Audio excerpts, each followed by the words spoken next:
बिस्मिल्लाहिर्रहमानिर्रहीम। अस्सलाम वालेकुम जो स्टूडेंट्स, कैसे आप।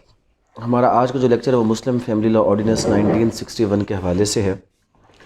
अगर सिविल जज की प्रिपरेशन के हवाले से मैं आपसे बात करूं तो मैं हमेशा एक सिंपल सी टिप अपने सब बच्चों को देता हूं कि आपके पास कुछ माइनर एक्ट्स हैं और कुछ आपके पास तैयारी के लिए मेजर एक्ट्स हैं। और जो एग्ज़ामिनेशन की स्कीम है वो कुछ इस तरह है कि माइनर और मेजर इनकी वेटेज एक जैसी है। वेटेज एक जैसी का मतलब क्या है कि सीपीसी, अब अगर हमने उसको शुरू किया है तो हो सकता है कि सीपीसी हम 2 से 3 महीने में भी अगर कंप्लीट करते भी हैं तो लफ्ज़ बलफ्ज़ उसको ना पढ़ सकें। और इवन देन उसमें से कोई एक ऐसा कंसेप्ट जो जनरली हमने छोड़ दिया हो, इग्नोर किया हो, और उसके ऊपर एक डिटेल्ड क्वेश्चन आ जाए। ऑन द अदर साइड एक माइनर एक्ट जो आज हमने 1 डे में पढ़ना है उसकी भी पेपर की वेटेज एक क्वेश्चन ही है। पूरी सीपीसी जो 2 से 3 महीने में पढ़ी जाएगी फिर भी नामुकम्मल रहेगी, और एक सिंगल माइनर एक्ट जो एक दिन में इंशाल्लाह पढ़ा भी जाएगा, मुकम्मल भी होगा, समझा भी जाएगा। वेटेज दोनों की क्या है? बराबर। पेपर स्कीम कुछ इस तरह है कि हमारे पास लॉ के कितने पेपर हैं टोटल? लॉ के 4 पेपर हैं। टोटल 7 हैं बट लॉ के कितने हैं? 4। हर पेपर के अंदर 1 या 2 मेजर एक्ट हैं और उसके बाद 3 से 4 माइनर एक्ट्स हैं। तो अगर हर लॉ सब्जेक्ट के माइनर एक्ट को फोकस कर लिया जाए तो 3 से 4 सवाल बड़े आराम से हम अटेम्प्ट कर सकते हैं हर पेपर के अंदर। और अगर किसी भी पेपर में 3 से 4 सवाल अच्छे तरीके से अटेम्प्ट कर लिए जाएं तो उसमें जो 4th और 5th क्वेश्चन होता है उसके कुछ मार्जिनल मार्क्स भी आपको मिल जाते हैं कि जब आपने पहले क्वेश्चंस को अच्छे तरीके से अटेम्प्ट किया हो तो फिर जो ये एंड का क्वेश्चन है मार्जिनल मार्क्स की सूरत में आपको बेनिफिट ज़रूर दे जाता है। तो लिहाजा सिविल जज की बेहतरीन प्रिपरेशन के लिए हमारा जो फोकस है वो किस पे होना चाहिए? माइनर एक्ट्स के ऊपर। आज का माइनर एक्ट 11 सेक्शंस है और हर साल पेपर में एक क्वेश्चन आया है। आल दो इसकी इंटरप्रिटेशंस, इसकी एक्सप्लेनेशंस थोड़ी सी ब्रॉडर साइड पर हमें ले जाएंगी, बट फिर भी सेक्शन कितने रहेंगे? 11। हम किसी भी सवाल को बेहतरीन तरीके से अडप्ट कर सकते हैं, पिक कर सकते हैं, ऑप्ट करके उसको लिख सकते हैं। तो लिहाजा जो हमारा ये फ्राइडे सेशन है आप लोगों की पूरी तवज्जो जो होनी चाहिए वो इस सेशन के हवाले से होनी चाहिए कि जिसमें आप पूरे फोकस के साथ इस लेक्चर को सुने। और फिर इंशाल्लाह मंडे को क्या होगा, इसका हमारा जो टेस्ट होगा मंडे को हम सिर्फ इस बार माइनर एक्ट लेंगे। इसी के अंदर से ही मैंने 3 सवाल आपको देने हैं, जो 3 सवाल आपने अटेम्प्ट करने हैं मुस्लिम फैमिली लॉ ऑर्डिनेंस के हवाले से। सबसे बड़ा इशू, सबसे बड़ा मसला, और पहले अंडरस्टैंडिंग को अगर हम जनरली डेवलप करें, हमारे पास 2 चीज़ें आती हैं।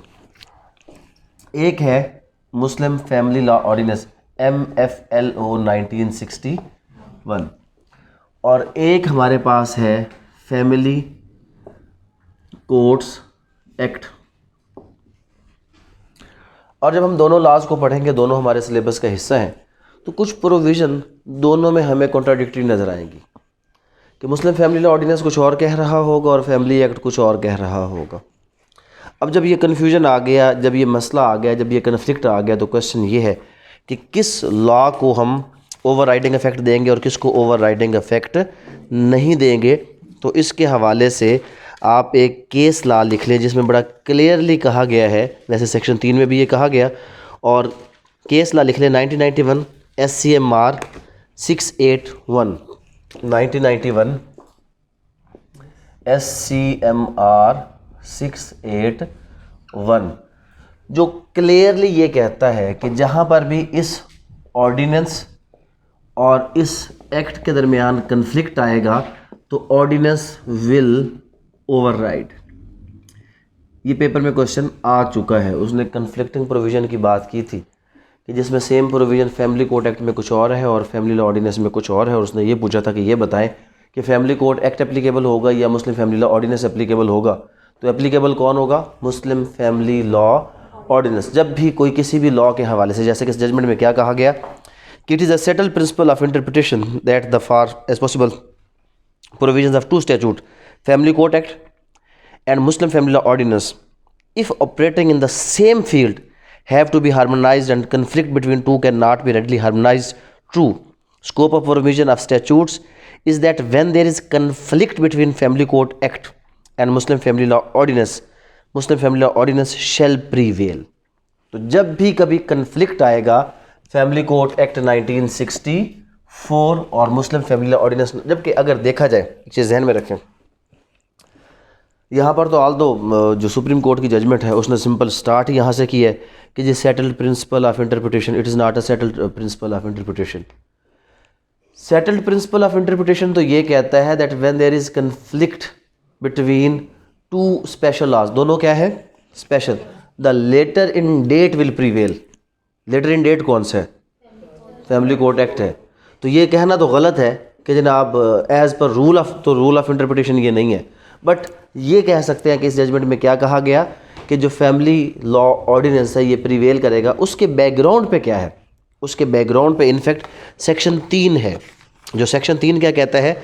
Ordinance to override other laws. तो इसको जो असल इफेक्ट दिया है वो रूल ऑफ इंटरप्रिटेशन ने नहीं दिया, इसको असल इफेक्ट किसने दिया है? सेक्शन 3 ने, जिसने ये कहा कि जो ये ऑर्डिनेंस है to override other laws, family के हवाले से जितने भी कवानीन होंगे सब के सब कवानीन पे ये क्या करेगा? ओवर राइड करेगा। सेक्शन 3 ने क्या कहा कि the provision of this ordinance shall have effect notwithstanding any law. अब ज़रा किसी को थोड़ा सा यहाँ पे याद हो, हम साथ सीपीसी पढ़ रहे हैं, सीपीसी का सेक्शन 4 याद है आप लोगों को? सेक्शन 4 सेविंग क्लास में हमने पढ़ा था कि सेव एज अदरवाइज प्रोवाइडेड। अगर किसी और लॉ में लोकल या स्पेशल में कोई बात लिखी गई है तो उसको फॉलो किया जाएगा, नहीं तो सीपीसी को। ठीक हो गया? लॉ की प्रोविजंस या सेव एज अदरवाइज प्रोवाइडेड के साथ होती है या नॉट विदस्टैंडिंग एनीथिंग, ये किसके साथ है? नॉट विदस्टैंडिंग के साथ, कि बस जो ये है सिर्फ यही है। अगर कहीं पे कोई भी कन्फ्लिक्ट आएगा तो वो हमेशा क्या होगा? वो सुपरसीड होगा और ये ओवरराइड करेगा जो लॉ हमारा मौजूद है, क्योंकि सेक्शन 3 ने इसको नॉट विदस्टैंडिंग क्लास के साथ कौन सा इफेक्ट दे दिया? ओवरराइडिंग। और जैसे मैं आपको बता रहा हूँ कि कन्फ्लिक्ट्स हैं, एक नहीं, मैरिज का मामला यहाँ पे कुछ और है, फैमिली कोर्ट एक्ट में कुछ और है, बहुत से ऐसे मामलात हैं, तलाक का मामला यहाँ पे कुछ और है, वहाँ पे कुछ और है, बहुत से मामलात में फैमिली कोर्ट एक्ट और मुस्लिम फैमिली ऑर्डिनेंस में कन्फ्लिक्ट है।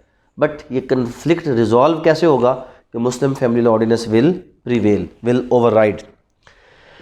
आगे क्या कहता है जनाब? And the registration of Muslim marriage shall take place only in accordance with those provisions. जो मुस्लिम, अब यहाँ पे मजीद ये क्लियर कर रहा है कि जो मुस्लिम मैरिज है, अब प्रोपोजिशन क्या आई थी? जो प्रोपोजिशन उसने दी थी, उसने मैरिज को जो रजिस्टर करवाया था according to the family court act करवाया था, और फिर पूछा था कि बताया जनाब इसके ऊपर केस फाइल होगा या फाइल नहीं होगा। इसने क्लियर कट कह दिया कि जो मुस्लिम मैरिज है उसकी अगर रजिस्ट्रेशन हो सकती है तो इस कानून के मुताबिक, अगर डाइवोर्स है तो उसका भी जो तरीक़ाकार है वो इस कानून के मुताबिक। इस कानून का तरीक़ाकार और हमारा इन जो एक वो तरीक़ाकार है वो चेंज है, वो भी हम पढ़ेंगे कि यहाँ पे क्या तरीक़ाकार है और जो हमारा इन प्रैक्टिस तरीक़ाकार है वो क्या, दोनों में काफ़ी ज़्यादा फ़र्क है। लेकिन कन्फ्लिक्ट आएगा, अदालत किसकी बात मानेगी? अदालत बात मानेगी मुस्लिम फैमिली लॉ ऑर्डिनेंस की, क्योंकि for the removal of doubt it is hereby declared that the provision of arbitration act, the code of civil procedure and any other law regulating the procedure of courts shall not apply to any arbitration council। अब मज़ीद क्या कहा? मज़ीद ये कहा कि ये जो फैमिली कोर्ट एक्ट है इसके तहत एक बनाई जाएगी, सॉरी मुस्लिम फैमिली ऑर्डिनेंस, इसके तहत अभी आगे चल के हम पढ़ते हैं एक आर्बिट्रेशन काउंसिल होगी। क्या होगी? जो basically union council, union council आप सब लोगों को पता होगा, लेकिन अब यहाँ पर एक कन्फ्यूजन है, वो भी अभी क्लियर करवा देता हूँ। यूनियन काउंसिल ही आर्बिट्रेशन काउंसिल के तौर पर एक्ट करेगी। यूनियन काउंसिल का जो चेयरमैन होगा वो इस आर्बिट्रेशन के प्रोसेस को हेड करेगा। बट ये तो मुस्लिम फैमिली लॉ ऑर्डिनेंस है, इसमें मसाइल किसके आएंगे? मुस्लिम्स के आएंगे।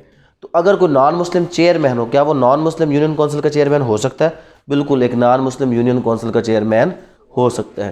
तो फिर मसला आ गया कि अगर आर्बिट्रेशन काउंसिल जो बनाई गई है इस कानून के तहत उसका चेयरमैन ही नॉन मुस्लिम है, तो वो फैमिली लॉ ऑर्डिनेंसेस के तहत मुकदमा कर सकता है? उसने कहा नहीं, ऐसी सूरत में इस कानून के तहत अलग से एक शख्स को चेयरमैन बनाया जाएगा जो जनरल चेयरमैन नहीं होगा, बट इस मामले के लिए वो चेयरमैन के तौर पे एक्ट करेगा। लेकिन यहाँ पर ये बात नहीं की जा रही। यहाँ पे क्या कहा जा रहा है? सेक्शन 3 ये कहता है, अब जो आर्बिट्रेशन काउंसिल है, लफ्ज़ क्या है? आर्बिट्रेशन। अब उसने किसी कानून को तो फॉलो करना है। हमारे पास CPC सेक्शन 89A जाके आप देखें तो किसके हवाले से है वो? ADR, alternate dispute resolution through arbitration है। इसी तरह हमारे पास आर्बिट्रेशन एक्ट 1940 है। तो अब सवाल ये हुआ कि जो आर्बिट्रेशन इस लॉ के तहत कराई जाएगी, क्या वो आर्बिट्रेशन एक्ट के तहत होगी या कोड ऑफ सिविल प्रोसीजर में जो आर्बिट्रेशन का तरीकाकार दिया गया है उसके मुताबिक होगी? तो क्लियरली कहा गया कि ना तो यहाँ पे code of civil procedure apply होगा और ना ही यहाँ पे आर्बिट्रेशन एक्ट अप्लाई होगा। अच्छा, अब मुझे कोई आप लोगों में से बताएगा कि अगर ये कहा जाए कि provisions of code of civil procedure shall not apply, ये इम्प्लाइड बार है या एक्सप्रेस बार है? थ्रू वर्ड्स जो एक्सप्रेस किया जाएगा वो कौन सा बार होगा? एक्सप्रेस बार होगा। तो अब हमें पता है, लेकिन प्रैक्टिस में आप जाकर देखेंगे तो फैमिली कोर्ट्स में भी जो दरखास्तें हैं, कोई ऑर्डर 39 रूल 12 लेके चला जाता है, कोई उसी के मुताबिक, अदरवाइज़ गलत प्रैक्टिस है। चल क्यों रही है? क्योंकि किसी को पता नहीं है। अगर पता हो तो कोई भी CPC के मुताबिक दरखास्त किसी भी फैमिली कोर्ट में एप्लीकेबल, मेंटेनेबल नहीं है। अब ये पॉइंट सेक्शन 3 का क्लियर हो गया। क्या पॉइंट क्लियर हो गया? हमने सिर्फ अभी तक एक कन्फ्लिक्ट क्लियर किया है, और वो क्या है कि अगर कभी मुस्लिम फैमिली लॉ ऑर्डिनेंस और फैमिली कोर्ट एक्ट के दरमियान कन्फ्लिक्ट आएगा तो Muslim family law ordinance applicable होगा, और मुस्लिम फैमिली लॉ ऑर्डिनेंस जहाँ पर एप्लीकेबल होगा वहाँ पर ना कोड ऑफ सिविल प्रोसीजर आएगा ना आर्बिट्रेशन एक्ट आएगा। इसका ओवर राइडिंग इफेक्ट होगा, यही इंप्लीमेंट होगा, कोई और लॉ इंप्लीमेंट होगा ही नहीं। अब इसमें एक और जो क्वेश्चन आ जाता है जनरली, और वो आया भी हुआ है, कि उसमें दो बातें वो कहता है। अब ये जो प्रोपोजिशंस होती हैं ये कभी भी बना बनाया पका पकाया हलवा नहीं होता। उसमें थोड़ा सा आपको क्रिटिकल थिंकिंग, चीज़ों को डिडक्ट करने की आपके अंदर जब तक एबिलिटी नहीं होगी आप प्रोपोजिशन को हल नहीं कर सकते। क्या मतलब है इसका? इसका मतलब ये है कि यहाँ पर अगर हम बात करते हैं इसकी एप्लीकेबिलिटी को, हम दो चीज़ों को डिस्कस करते हैं। एक तो हम इसकी डिस्कस करते हैं क्या चीज़? एप्लीकेबिलिटी। अब एप्लीकेबिलिटी के लिए हम सेक्शन 1 की तरफ वापस जाते हैं, फिर वहाँ से कोई एक दो इंपॉर्टेंट पॉइंट्स निकलेंगे, और फिर जो आप पास्ट पेपर देखेंगे तो एक प्रोपोजिशन उस पॉइंट पे हल होती हुई आपको नज़र आएगी। ज़रा इसका सेक्शन 1 खोल लें जनाब, इसका सेक्शन 1 खोल लें। शॉर्ट टाइटल है एक्सटेंट एप्लीकेशन कमेंसमेंट। टाइटल है the ordinance may be called the Muslim family laws ordinance 1961। अच्छा, एक थोड़ा सा यहाँ पे कन्फ्यूजन भी आ गया। Muslim family law ordinance 1961, ordinance तो 120 दिन के लिए होता है।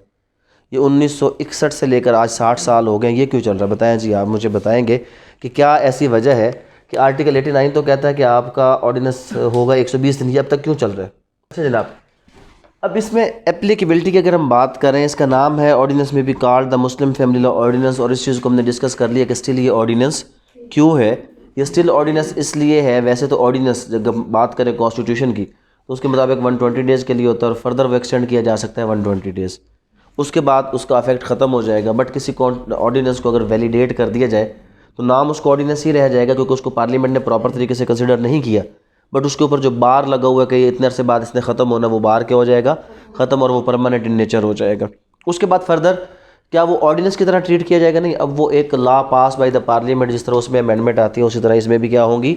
अमेंडमेंट होगी। एक ऑर्डिनरी लॉ की तरह इसको ट्रीट किया जाएगा जब ये वैलिडेटेड बाय द पार्लियामेंट हो जाता है तब।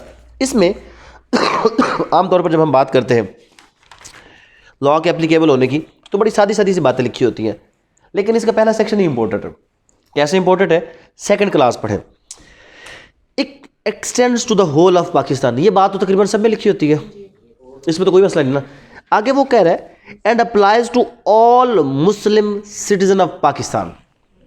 अब अगली बात उसने ये कर दी कि जो आपका MFLO है, मुस्लिम फैमिली लॉ ऑर्डिनेंस जो है, ये applies to all Muslim citizens of Pakistan. अब इस तक बात ख़त्म अगर हो जाती फिर भी ठीक था, लेकिन अगली फ्रेज इसको मज़ीद क्लियरिफाई करती है, wherever they may B.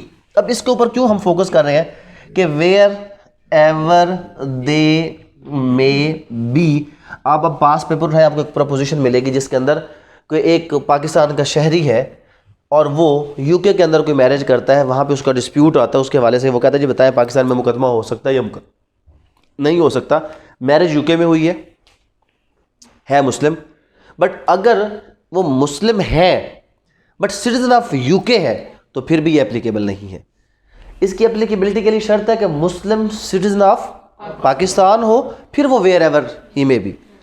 अगर कोई पाकिस्तान का मुसलमान शहरी दुनिया के किसी भी कोने में होगा और वहाँ पे उसका कोई भी ऐसा एक्ट होगा जो इस कानून के उस जुरिस्डिक्शन में आता होगा, उसका मुकदमा इस कानून के तहत चलाया जा सकता है। तो एप्लीकेबिलिटी शर्त है किसके ऊपर है, किसके ऊपर, मुस्लिम के ऊपर। क्या ये नॉन मुस्लिम के ऊपर एप्लीकेबल है? यहाँ पे फिर अगला कन्फ्यूजन मैं आपको क्लियर करता जाऊँ। दो लॉज के बारे में हम देख रहे हैं, मुस्लिम फैमिली लॉ ऑर्डिनेंस और family court act. Muslim family law ordinance क्योंकि किसके ऊपर है, ये नॉन मुस्लिम के ऊपर एप्लीकेबल नहीं है। बट जो फैमिली कोर्ट एक्ट है it regulates the procedures of the court. वो जो भी फैमिली मुकदमा, चाहे वो मुस्लिम पर्सनल लॉ के अकॉर्डिंग हो, चाहे वो क्रिश्चियन पर्सनल लॉ के अकॉर्डिंग हो, चाहे वो हिंदू पर्सनल लॉ के अकॉर्डिंग हो, फैमिली कोर्ट एक्ट किसी भी मुकदमे को एंटरटेन कर सकता है। लेकिन फैमिली कोर्ट जब एंटरटेन करेगा, सादी सी बात गौर से सुन ले, वही फैमिली कोर्ट जब किसी मुसलमान का मुकदमा सुनेगा तो according to Muslim family law ordinance सुनेगा, अगर हिंदू का सुनेगा तो हिंदू पर्सनल लॉ, क्रिश्चियन का सुनेगा तो क्रिश्चियन पर्सनल लॉ। फॉलो किसको करेगा, फैमिली कोर्ट एक्ट को। Family court act general procedure है कोर्ट का, वो किसका है, जनरल प्रोसीजर ऑफ कोर्ट। यहाँ पे क्या है, कुछ सब्सटेंटिव प्रोसीजर्स हैं, कुछ ऐसी प्रोविजंस हैं जो सब्सटेंटिव तौर पर दी गई, किसी से हक लिया गया है या किसी को हक दिया गया है। तो यहाँ पर एक चीज़ ये क्लियर होगी जनाब, इसकी एप्लीकेबिलिटी के हवाले से अगर आप यहाँ पे केस लॉ लिखना चाहें तो आप इसके ऊपर केस लॉ लिख लें जनाब। ये केस लॉ है PLD 1965 Lahore 290, PLD 1965 Lahore page इसका 290 है। किसके साथ रिलेटेड है, एप्लीकेबिलिटी। अभी एक चीज़ हम बिल्कुल क्लियर कर चुके हैं कि all Muslim citizen of Pakistan, और इसमें यह क्लियर किया कि काफिर और मुर्तद, जब काफिर और मुर्तद का लफ्ज़ लिखा तो बेसिकली मुर्तद में कौन से लोग हैं, मुर्तद में हमारे पास आ जाएंगे कादियानी। तो क्या ये उनके ऊपर एप्लीकेबल है, उनके ऊपर भी एप्लीकेबल नहीं है, क्योंकि सिर्फ और सिर्फ किसके ऊपर एप्लीकेबल है, मुस्लिम्स के ऊपर एप्लीकेबल है, किसी और के ऊपर एप्लीकेबल नहीं है। The provisions of this ordinance do not apply to काफिर एंड मुर्तद। उसके बाद to non Muslim and Ahmadis, the provision of family law ordinance do not apply to non Muslim and Ahmadis. किसी भी नॉन मुस्लिम या अहमदी पर यह लॉ एप्लीकेबल नहीं है। यहाँ से भी हमें क्लियर हुआ, लेकिन क्योंकि यहाँ पे नेगेटिव प्रोविजन नहीं थी, यहाँ पे एक असर्टिव प्रोविजन थी कि ये सिर्फ किस पे एप्लीकेबल होता है, मुसलमान के ऊपर। बट ये नहीं कहा था क्लियरली कि क्या नॉन मुस्लिम पे एप्लीकेबल होता है या नहीं होता। तो उसके लिए हमने सपोर्ट किया केस लॉ की मदद से कि जी according to this case law ये जो लॉ है ये नॉन मुस्लिम, ये अहमदीज़ पर एप्लीकेबल नहीं है। अगर ये एप्लीकेबल है तो सिर्फ और सिर्फ किसके ऊपर एप्लीकेबल है, सिर्फ और सिर्फ मुस्लिम के ऊपर एप्लीकेबल है, नॉन मुस्लिम के ऊपर ये एप्लीकेबल नहीं है। उसके बाद सेक्शन 2 की तरफ हम चलते हैं जनाब। अगर सेक्शन 2 की तरफ चले तो कुछ डेफिनेशंस है। पहली डेफिनेशन आर्बिट्रेशन काउंसिल है। अब फैमिली लॉ ऑर्डिनेंस ने आर्बिट्रेशन काउंसिल को काफ़ी ज़्यादा जो है वो इख्तियारात दिए कि जब भी कोई डिस्प्यूट आएगा, इसमें एक दो कुछ प्रोविजंस बल्कि ऐसी जो एंटी इस्लामिक में इस्लाम के अगेंस्ट बन जाती हैं, क्योंकि यहाँ पर जब सेकंड मैरिज की बात आएगी तो सेकंड मैरिज में जो परमिशन है it is required by the arbitrary council. तो बात यह है कि मर्द की इजाज़त है या नहीं है, एक थर्ड पर्सन को ये चीज़ नहीं दी जा सकती। इवन अगर हम वाकई कुरान पाक समझें और उसके अंदर से जो एक आयात की सूरत में अल्लाह ताला ने हमारे लिए निशानियाँ छोड़ी उसको देखें तो वहाँ पर भी क्या है, वहाँ पर भी जो वाक़यात और जो खुला के हवाले से भी कहा जा रहा है उसमें भी यही है कि अगर औरत और मर्द अल्लाह की हद को कायम ना रख सकें तो इख्तियार फिर वापस उनको दिया है कि जाएं और जाकर वो क्या करें, इसको अलहदगी की तरफ लेकर जाएं। अदालत को भी इख्तियार नहीं दिया, थर्ड पर्सन को भी इख्तियार नहीं दिया। अगर ऐसा होता तो जब आप सल्लल्लाहु अलैहि वसल्लम से किसी ने खुला के बारे में कहा था तो आप कहते जाओ खुला हो गई, बल्कि ये ना कहते कि तुम अपने खामंद को ये ऑफ़र दो ताकि वो उसको एक्सेप्ट करे और फिर खुला का प्रोसेस कंप्लीट हो। तो यहाँ पर कुछ ऐसी चीज़ें हैं जो इस्लाम के अगेंस्ट हैं बट लॉ में मौजूद हैं, क्योंकि ये लॉ है किस दौर का, 1961। एक हमारे पास कौन सा दौर चल रहा है जनाब, डिक्टेटरशिप का दौर चल रहा है। उस डिक्टेटरशिप में जो कवानीन आते हैं वो ऐसे ही हैं कि जिनको आपने हटा, और जो उसके बाद गवर्नमेंट्स हैं किसी ने इसको हटाने का सोचा भी नहीं। खैर हम इसको एवेल्यूएट करते हैं, जैसा है वैसे का वैसा। Arbitration council means a body consisting of the chairman and the representative of each of the parties to a matter dealt with in this ordinance. तो एक आर्बिट्रेशन काउंसिल बनाई जाएगी इस कानून के तहत, और इस आर्बिट्रेशन काउंसिल में क्या होगा, इस आर्बिट्रेशन काउंसिल में जो यूनियन काउंसिल है हमारी, उसका जो चेयरमैन होगा वो इसको हेड करेगा, और इसके साथ दोनों जो पार्टीज़ हैं उनके रिप्रेजेंटेटिव होंगे। जो पार्टीज़ जिनका हस्बैंड और पार्टीज़ इसमें कौन है, फैमिली कोर्ट है, तो इसमें पार्टी कौन होगा, हस्बैंड और वाइफ। हस्बैंड और वाइफ के रिप्रेजेंटेटिव होंगे, और उसके बाद जो चेयरमैन होगा इनसे मिलकर एक आर्बिट्रेशन काउंसिल बनेगी। जब भी कोई इनका मसला आएगा तो पहले ही आर्बिट्रेशन काउंसिल के पास जाएंगे और फिर उस पर मसले को आगे लेकर जाएंगे।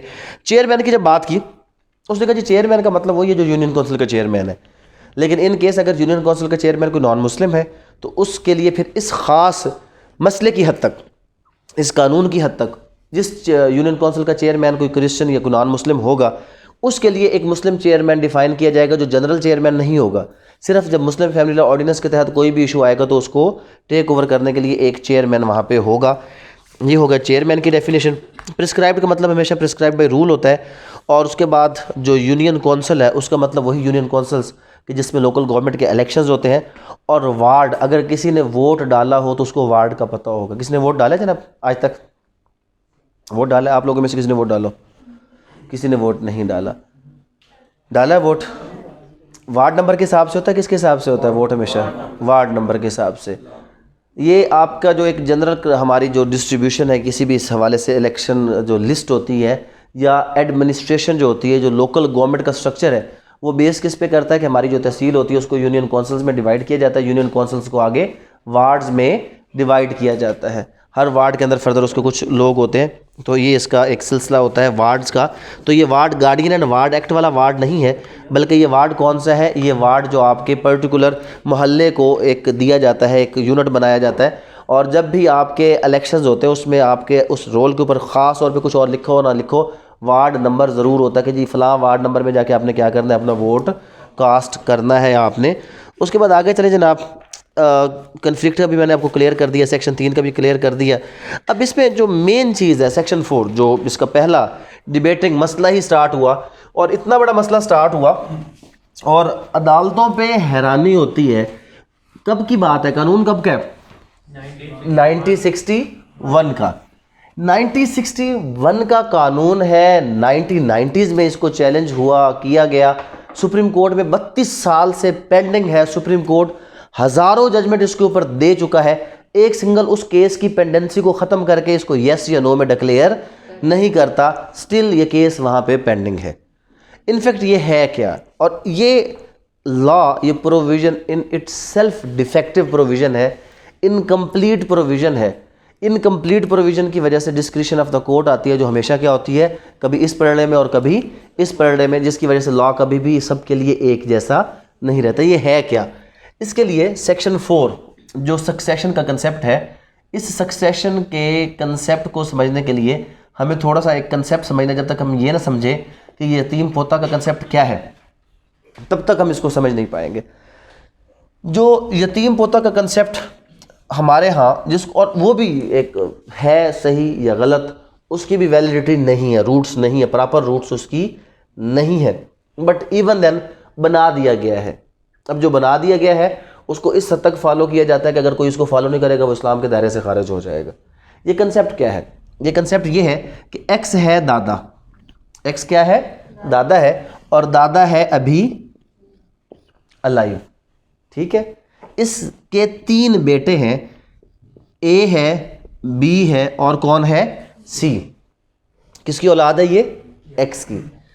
ए की आगे फर्दर औलाद है, एस एस है, इसकी है जनाब आगे कोई और औलाद है और इसकी भी आगे कोई और औलाद है।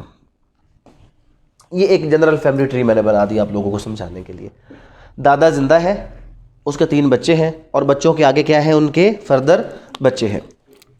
यतीम पोता का कंसेप्ट जो हमारे मुल्क में जिसको शरई कंसेप्ट कहा जाता है वो कुछ ये है कि अगर इस ए की डेथ हो गई, ए की क्या हो गई, डेथ, बिफोर इसके, अब बताएं ये जो बच्चे हैं ये इसके क्या लगे, पोते हैं। जब इनके बाप की डेथ हो गई और दादा इनका जिंदा है तो ये बच्चे क्या कहलाएंगे, यतीम पोता कहलाएगा या नहीं कहलाएगा, यतीम पोता हो गया ना। बाप मर जाएगा तो दादा के लिए बच्चा क्या हो जाएगा, यतीम पोता हो जाएगा। और यतीम पोता का जो कंसेप्ट जिसको शरई कंसेप्ट कहा जाता है वो ये है कि यतीम पोते को वरासत में हिस्सा नहीं मिलेगा। एज पर शरई लॉ यतीम पोते को वरासत में हिस्सा नहीं मिलेगा। अब यहां पर इसके 2 नुकसान होते हैं यतीम पोते के। कितने नुकसान होते हैं, 2 नुकसान होते हैं। दूसरा नुकसान कौन सा होता है, एक तो ये अपने बाप की जायदाद से महरूम हो गया। दूसरा नुकसान क्या है, जब इसका बाप मरा, जब इसका बाप मरा, अगर इसके बाप की कोई सेल्फ अक्वायर्ड प्रॉपर्टी थी, कौन सी प्रॉपर्टी थी, तो वो सेल्फ अक्वायर्ड प्रॉपर्टी का छठा हिस्सा किसके पास जाएगा, दादा। एक तो ये दादा की प्रॉपर्टी से महरूम भी हो गए और दूसरी उनके बाप की जो सेल्फ अक्वायर्ड प्रॉपर्टी थी वो भी किसके पास चली गई, दादा के पास चली गई। क्योंकि जब कोई भी शख्स जिसकी डेथ होती है अगर उसका बाप जिंदा हो तो उसकी जायदाद का 1/6 हिस्सा किसको चला जाएगा, बाप को चला जाएगा। और मजीद अगर औलाद में बेटियां हैं, औलाद में क्या है, बेटियां हैं, अगर एक बेटी है तो आधी जायदाद की वारिस है, आधी जायदाद किसको मिलेगी, बाकी 2 उस मरने वाले के भाइयों को मिलेगी। मजीद इसका नुकसान हो गया। इसके पीछे जो एक विजडम दिया जाता है वो ये है, एक आयत है कुरान पाक की। अब अगर वो आयत क्लियर है तो हम उस आयत के हवाले से किसी भी किस्म की बात करेंगे तो अगर कोई हुक्म होगा और कोई वाजिब या फ़र्ज़ होगा उसके ऊपर अगली बात हो सकती ही। शरीयत ने कह दिया है कि बेटी को आधा हिस्सा मिलना है, बेटे को पूरा मिलना, इस पे बहस करना ये आपको ईमान से खारिज करने के बराबर है। इस पे तो बहस हो सकती ही नहीं है। बट जब हम चीज़ों को बेस करेंगे क़ियास के प्रिंसिपल्स के ऊपर, वहाँ पे हम बहस करेंगे। अब यहाँ पे उन्होंने प्रिंसिपल क्या लगाया, प्रिंसिपल ये अप्लाई किया क्योंकि कराबत दारों का हक ज़्यादा है। किसका हक ज़्यादा है, जो करीब के रिश्तेदार हैं उनका हक ज़्यादा है। तो जब ये मर गया, जब ये मर गया तो कहा गया कि ये बाप से इसके बेटे ज़्यादा क्या है, करीब हैं, तो लिहाजा, और ये क्या हो गए, दूर हो गए, तो हक किसका बन गया, ज़्यादा करीब। इसके ऊपर बेस की गई ये पूरी की पूरी जो प्रोपोजिशन है कि यतीम पोते को हिस्सा नहीं मिलेगा, किसकी वजह से की गई, कराबतदार। हुक्म नहीं है कि यतीम पोते को हिस्सा नहीं मिलेगा, बट किसके ऊपर बेस हुई है सारी बात, कि करीब के रिश्तेदारों का हक क्या है, ज़्यादा है। तो अगर आप इसको इस पर बेस कर लें, जहाँ जहाँ पे वरासत की बात आई है, आप उस आयत को मुकम्मल क्यों नहीं पढ़ते कि उसमें यह भी लिखा हुआ है कि और यतीमों का हक ना खाओ। हर जगह पे जहाँ पर ऐसी बात होगी, आधी बात पढ़ ली, अगली बात आपने नहीं पढ़ी कि यतीमों का हक ना खाओ। और दूसरी बात, मैंने क्वेश्चन किया था एक मौलवी साहब से, उन्होंने मुझे जब यही मिसाल दी, मैंने उनसे पूछा कि ऐसा क्यों है, उन्होंने कहा क्योंकि वो कराबत से क्या होता है, निकल जाता है। मैंने कहा ठीक है जनाब, सही है। फिर मैंने उनसे पूछा कि ये एक शख्स है, ये क्या है, एक शख्स, ये इसका बाप है और ये इसका क्या है, दादा। एक सवाल मैंने उनसे किया कि अगर इसका डेथ हो जाए तो इसकी प्रॉपर्टी किसको जाएगी। उसने कहा जी 1/6 किसको जाएगा, इसके किसको जाएगा, ठीक हो गया। और मैंने कहा अगर इसका बाप मरा होगा तो फिर किसको जाएगा, कहता अगर उसका बाप जिंदा होगा तो फिर उसको जाएगा। यहां पे कराबत नहीं टूटी, टूट गई या नहीं टूटी, कराबत में तो टूट गया रिश्ता। इधर आप कहते हैं कि ऊपर जाएगा, नीचे आते हुए आप क्या कहते हैं कि कराबत नहीं तोड़नी। बट ये कन्फ्यूजन है। अब हुआ क्या, ये था शरई कंसेप्ट, ये क्या था, शरई कंसेप्ट। सेक्शन 4 ने क्या कर दिया, उसने इसको चेंज कर दिया। अब सेक्शन 4 पढ़ाता हूँ, आपको समझ आ जाएगी। सेक्शन 4 ने ये कहा कि जब इस शख्स की वरासत तकसीम होगी, किसकी, इसकी, कब तकसीम होगी, डेथ के बाद होगी ना। जब इसकी वरासत तकसीम होगी और अगर इसकी औलाद में से कोई मर भी चुका हो तो उनकी औलादों को वरासत में वैसे ही हिस्सा मिलेगा जैसे अगर उनका वो बाप जिंदा होता तो उसको वो हिस्सा मिलता। समझ आ गई। अब जो हमारे यहाँ शरई कानून है उसने रोका और सक्सेशन एक्ट ने वो चीज़ दी, फिर इनकम्प्लीट कर दिया, जिसकी वजह से मसले मसाइल बन गए। और या तो यहाँ पे ये लिखते, सादा करते, अगर करना भी था ये लिख देते कि भाई जो हिस्सा दादा को उस बंदे तक आना था, किस बंदे तक आना था, इस बंदे तक आना था, इस बंदे तक आएगा और इसके सारे वुरसा को मिलेगा। किसको मिलेगा, तो किस्सा खत्म हो जाता। आपने सारे वुरसा नहीं लिखे, किसको लिख दिया, आपने लिख दिया सिर्फ और सिर्फ किसको मिलेगा, सन एंड डॉटर को। और जो इसकी बीवी है, जो इसकी बेवा है, उसका हिस्सा कहाँ चला गया। अगर आप ये कह रहे हैं कि जो हिस्सा ए का बनता है वो उसकी औलाद को मिलेगा, और भाई ये लिखते कि जो हिस्सा ए का बनता है वो ए के वुरसा को मिलेगा। जब आपने इस पॉइंट को क्लियर नहीं किया तो कोई बीबी उठी चली गई सुप्रीम कोर्ट में, मुझे हिस्सा दे दो, इस कानून के तहत उसको नहीं दिया। फिर इसमें कुछ और, अभी इसमें आप केस ला पड़ेंगे तो यकीन करें आप हैरान रह जाएंगे कि यार ये हमारे, बाकी तो मजाक करते ही करते हैं ये लोग, हमारे इस कानून के साथ उन्होंने क्या मजाक किया हुआ। खैर अभी पॉइंट समझ आ गया जो मैं समझाना चाह रहा हूँ, इसमें और इसमें कन्फ्लिक्ट क्या है। सेक्शन 4 अब पढ़े। In the event of the death of any son और डॉटर, ये सन और डॉटर को हमने क्या लिखा है, ए, ठीक है। In the event of the death of any son और डॉटर ऑफ द प्रोपोस्टेट्स, ये कौन होगा, दादा, जिसकी जायदाद तकसीम हो रही है। Before the opening of succession, succession कब ओपन होती है, दादा की डेथ के बाद। तो अगर उससे पहले किसी बेटे की क्या हो चुकी है, डेथ हो चुकी है। The children of such, the children of such daughter और son, if any living at the time of succession opens, shall per strips receive a share equivalent to the share which such son or daughter, as the case may be, would have received if alive। तो फिर आपने नामुकम्मल नहीं कर दिया कि किसको हिस्सा मिलेगा, उसके बच्चों को। क्या बीवी का हक नहीं है? तो अगर यहां पर यह लिखा जाता कि हक किसको मिलेगा, उसके वुरसा को, तो बात यहां पे बिल्कुल क्या हो जाती, क्लियर हो जाती।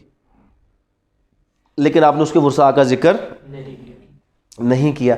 अब फिर एक और भी कंफ्यूजन है ना, ये चीज़ और बेहतर हो सकती थी। इसमें और कंफ्यूजन क्या है, वो ये क्रिएट हुआ कि अगर ये सेल्फ एक्वायर्ड प्रॉपर्टी भी थी और ये मरता है तो बाप को इसका हिस्सा जाना था, तो इसका आसान ये था कि इसको यहाँ पे फ़र्ज़ करते कि ये मर गया और इसकी जायदाद का जो हिस्सा था, जो ऊपर जाना था, वो 1/6 पहले ही दादा को दे देते ताकि इन लोगों को मिल जाता, और बकाया किन को दे देते, इसके वुरसा को दे देते। मामले किसी हद तक सही होते। लेकिन ये क्या पका दी आपने, एक खिचड़ी पका दी। बट अब जो हम खिचड़ी को छोड़ के हमने पेपर में जो लिखने वाली बात करनी, हमने तो वो करनी है। वो क्या बात है, वो सिंपल इतनी सी बात है कि अगर कोई शख्स जिसकी औलाद में से कोई उसका बेटा या बेटी पहले से मर चुके हों और वो मरे और उसकी वरासत खुले, तो उस मरने वाले बेटा और बेटी के जो ऑर्फन जो हैं वो प्रॉपर क्या है, वो उसके हिस्सेदार हैं। उनको जो उनके बाप या माँ को हिस्सा मिलना था वरासत से, वो उन बच्चों को हिस्सा मिलेगा। यानी कि यतीम पोते का हिस्सा, पोता या पोती का हिस्सा एज़ पर लॉ दिया जाएगा, सेक्शन 4। अब इसको जो मैं आपको कह रहा था इलाबोरेट करने की जब बात आई, क्यों, उसने वजह क्या बताई। वजह बताता है कि the ordinance aims at alleviating the suffering of the children whose unfortunate lost is to lose their father and mother during the life time of their grandfather और grandmother, as the case में be. If the death occurs after promulgation of this ordinance, the children of predeceased son daughter of the proposed would be entitled to included in the succession of the estate of the proposed। अब यहाँ पे अगली बात भी जहन में रख लें कि उसने ये चीज़ क्लियर की है कि एप्लीकेबल होगा अगर कोई डेथ हुई है इस कानून के बाद। इससे पहले अगर किसी की डेथ हुई है तो वो तो हिस्सेदार नहीं है। इस केस लॉ में क्या कहा गया कि जी वो ऑलरेडी बदनसीब है कि जिसने अपनी ज़िंदगी में अपने बाप को क्या कर दिया, कम उम्र में खो दिया है, तो फिर उसको वरासत से महरूम करके आप उसको मज़ीद जो है वो ऐसा कमतरी में ना डालें। चलो इस हद तक तो बात ठीक थी। अब मसला क्या है? मसला शुरू होता है जनाब 2005 CLC 1240 से। 2005 CLC 1240 फेडरल शरीयत कोर्ट एक फ़ैसला कर देता है। ये कानून आ गया और इस कानून के बाद क्या है, मुख्तलिफ फ़ैसले आए जिसमें से फेडरल शरीयत कोर्ट का एक फ़ैसला है। और वो फैसला क्या है? Federal Shariat court of Pakistan has declared the provisions of section 4 of the ordinance as repugnant to the injunctions of Islam, but on filing of appeal, provision of section 4 shall remain operative till the decision of appeal। अब समझ आ गई जनाब? खिचड़ी क्या पकी? ये खिचड़ी तो इससे पहले की चैलेंज है। ये तो आपको मैं जजमेंट बता रहा हूँ 2005 की। 2005 की जजमेंट जो है CLC 1240 पेज पे क्या कह रहा है जनाब कि आल दो फेडरल शरीयत कोर्ट क्या कर चुका है, सेक्शन 4 को रिपग्नेट कर चुका है कि सेक्शन 4 क्या है, वो रिपग्नेट है कुरान एंड सुन्ना के। और क्योंकि ये कुरान एंड सुन्ना के रिपग्नेट है लिहाजा इसको क्या कर दिया जाए, इसको ओमिट कर दिया जाए। लेकिन क्योंकि अपील पेंडिंग है, क्या पेंडिंग है? अपील। तो लिहाजा जब तक अपील सुप्रीम कोर्ट में पेंडिंग है तब तक ये सेक्शन 4 क्या रहेगा, ऑपरेटिव रहेगा। अब यहाँ पे कोई इस सवाल का जवाब क्यों नहीं देता कि ये अपील कब तक पेंडिंग रहेगी? जो आप इतने बड़े बड़े लंबे लंबे फैसले सुना कर कहते हैं कि जी जब तक वो केस पेंडिंग है तब, तो उस केस को डिसाइड क्यों नहीं किया जाता? स्टिल आपने क्योस क्रिएट कर दिया, कोई इसमें हिस्सा ले जाता, कोई इसमें हिस्सा नहीं लेता। दरवाजे आपने दोनों तरफ क्या कर दिए हैं, खोल के रख दिए हैं। इधर यहाँ पे अब ये कह दिया कि जनाब क्योंकि केस क्या है। अच्छा, अब अगली बात, इसी में आप ये पढ़ेंगे, एक में लिखो होगा कि क्योंकि ये शरई मामला है हाई कोर्ट का कोई इख्तियार नहीं है। अच्छा, फिर आगे लिखो होगा क्योंकि ये शरई मामला है लिहाजा सुप्रीम कोर्ट का भी कोई इख्तियार नहीं है। फिर लिखा होगा कि supreme court federal Shariat court के फैसलों को क्या कर रहा है, स्टे कर रहा है। अब किसका इख्तियार है, किसका इख्तियार नहीं है? मैं आपको सिर्फ कुछ जजमेंट्स पढ़ के सुनाता हूँ, लिखने का टाइम नहीं है। अच्छा जनाब, ये तो हो गया रिपग्नेट। अब सुने जनाब, high court has no jurisdiction, high court has no jurisdiction to declare provision of section 4 as null and void under article 2A. Federal Shariat Court can declare the same under article 203D and 203G of the Constitution। कि High court के पास तो इख्तियार है ही नहीं। अच्छा ठीक हो गया। Section 4 of family law ordinance can not be challenged in Federal Shariat Court. समझ आई? पहले पिछला आर्टिकल क्या कह रहा है, अब पिछला केस ला सुनिए। 1993 CLC 1993 CLC और पेज है 1989 क्या कहता है? High court has no jurisdiction. किसकी जुरिस्डिक्शन नहीं है? ठीक हो गया, high court has no jurisdiction, side पे कर दिया। अगली जजमेंट 2009 CLC 1273 2009 CLC 1273। सुने गौर से जनाब, section 4 of the family law ordinance can not be challenged in Federal Shariat Court. किधर चैलेंज करना है इसको? Can not be challenged in Federal Shariat Court. Therefore children of predeceased son would be entitled to get the share of their father as if he was alive. इस judgment में यह कहा कि federal Shariat court में भी ये चीज़ चैलेंज हो सकती ही नहीं। इसलिए मैं कहा कि फेडरल शरीयत कोर्ट चैलेंज करेगा, हाई कोर्ट नहीं करेगा, क्योंकि पूरी बात उसमें ये लिखी हुई थी कि High court has no jurisdiction to declare provisions of section 4 as null and void under article 2A। Federal Shariat Court can declare the same. ये जजमेंट कह रही है कि फेडरल शरीयत कोर्ट इसको डिक्लेयर कर सकती है। और जो अभी आपको मैंने पढ़ाई है वो क्या कह सकती है कि फेडरल शरीयत कोर्ट के पास इख्तियार नहीं। अच्छा, एक और जजमेंट पढ़ते हैं। सुप्रीम कोर्ट क्या है? Supreme court in exercise of its jurisdiction could not declare provision of the statute as inconsistent with injunction of Islam। Supreme court के पास भी इख्तियार नहीं है। 1994 SCMR 339 1994 SCMR 339।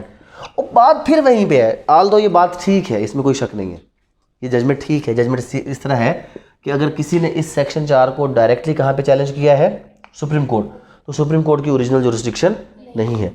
बट जब सुप्रीम कोर्ट में इसको चैलेंज किया जा रहा है, उसकी ओरिजिनल जुरिस्डिक्शन नहीं है, तो सुप्रीम कोर्ट को चाहिए कि अपनी एपीलेट जुरिस्डिक्शन में जो केस पेंडिंग पड़ा उसको क्या करे, इसके साथ मिला के डिसाइड करके उसका फैसला कर दे कि क्या ये हो सकता है या नहीं हो सकता। फिर भी इसको क्या कर दिया, पेंडिंग कर दिया, और साथ कह दिया कि किसके पास इख्तियार नहीं है जनाब इस मामले का, सुप्रीम कोर्ट के पास भी इख्तियार नहीं है। आगे चले।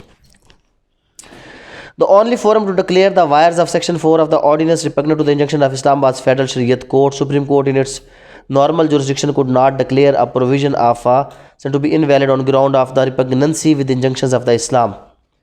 तो क्या हुआ, इख्तियार फिर इसने किसको दे दिया, फेडरल कोर्ट को। अच्छा फिर चले, डिस्ट्रिक्ट जज की तो जुरिस्डिक्शन है ही नहीं। कोई कभी कभी डिस्ट्रिक्ट जज भी वो कह देते ना कि जनाब ये तो गैर इस्लामी है, तो उसके पास उन्होंने कहा कि तुम तो चुप करके बैठे रहो। अब एक और केस ला पढ़ लें। सेक्शन 4 इज एक्सक्लूडेड का मतलब क्या होता है,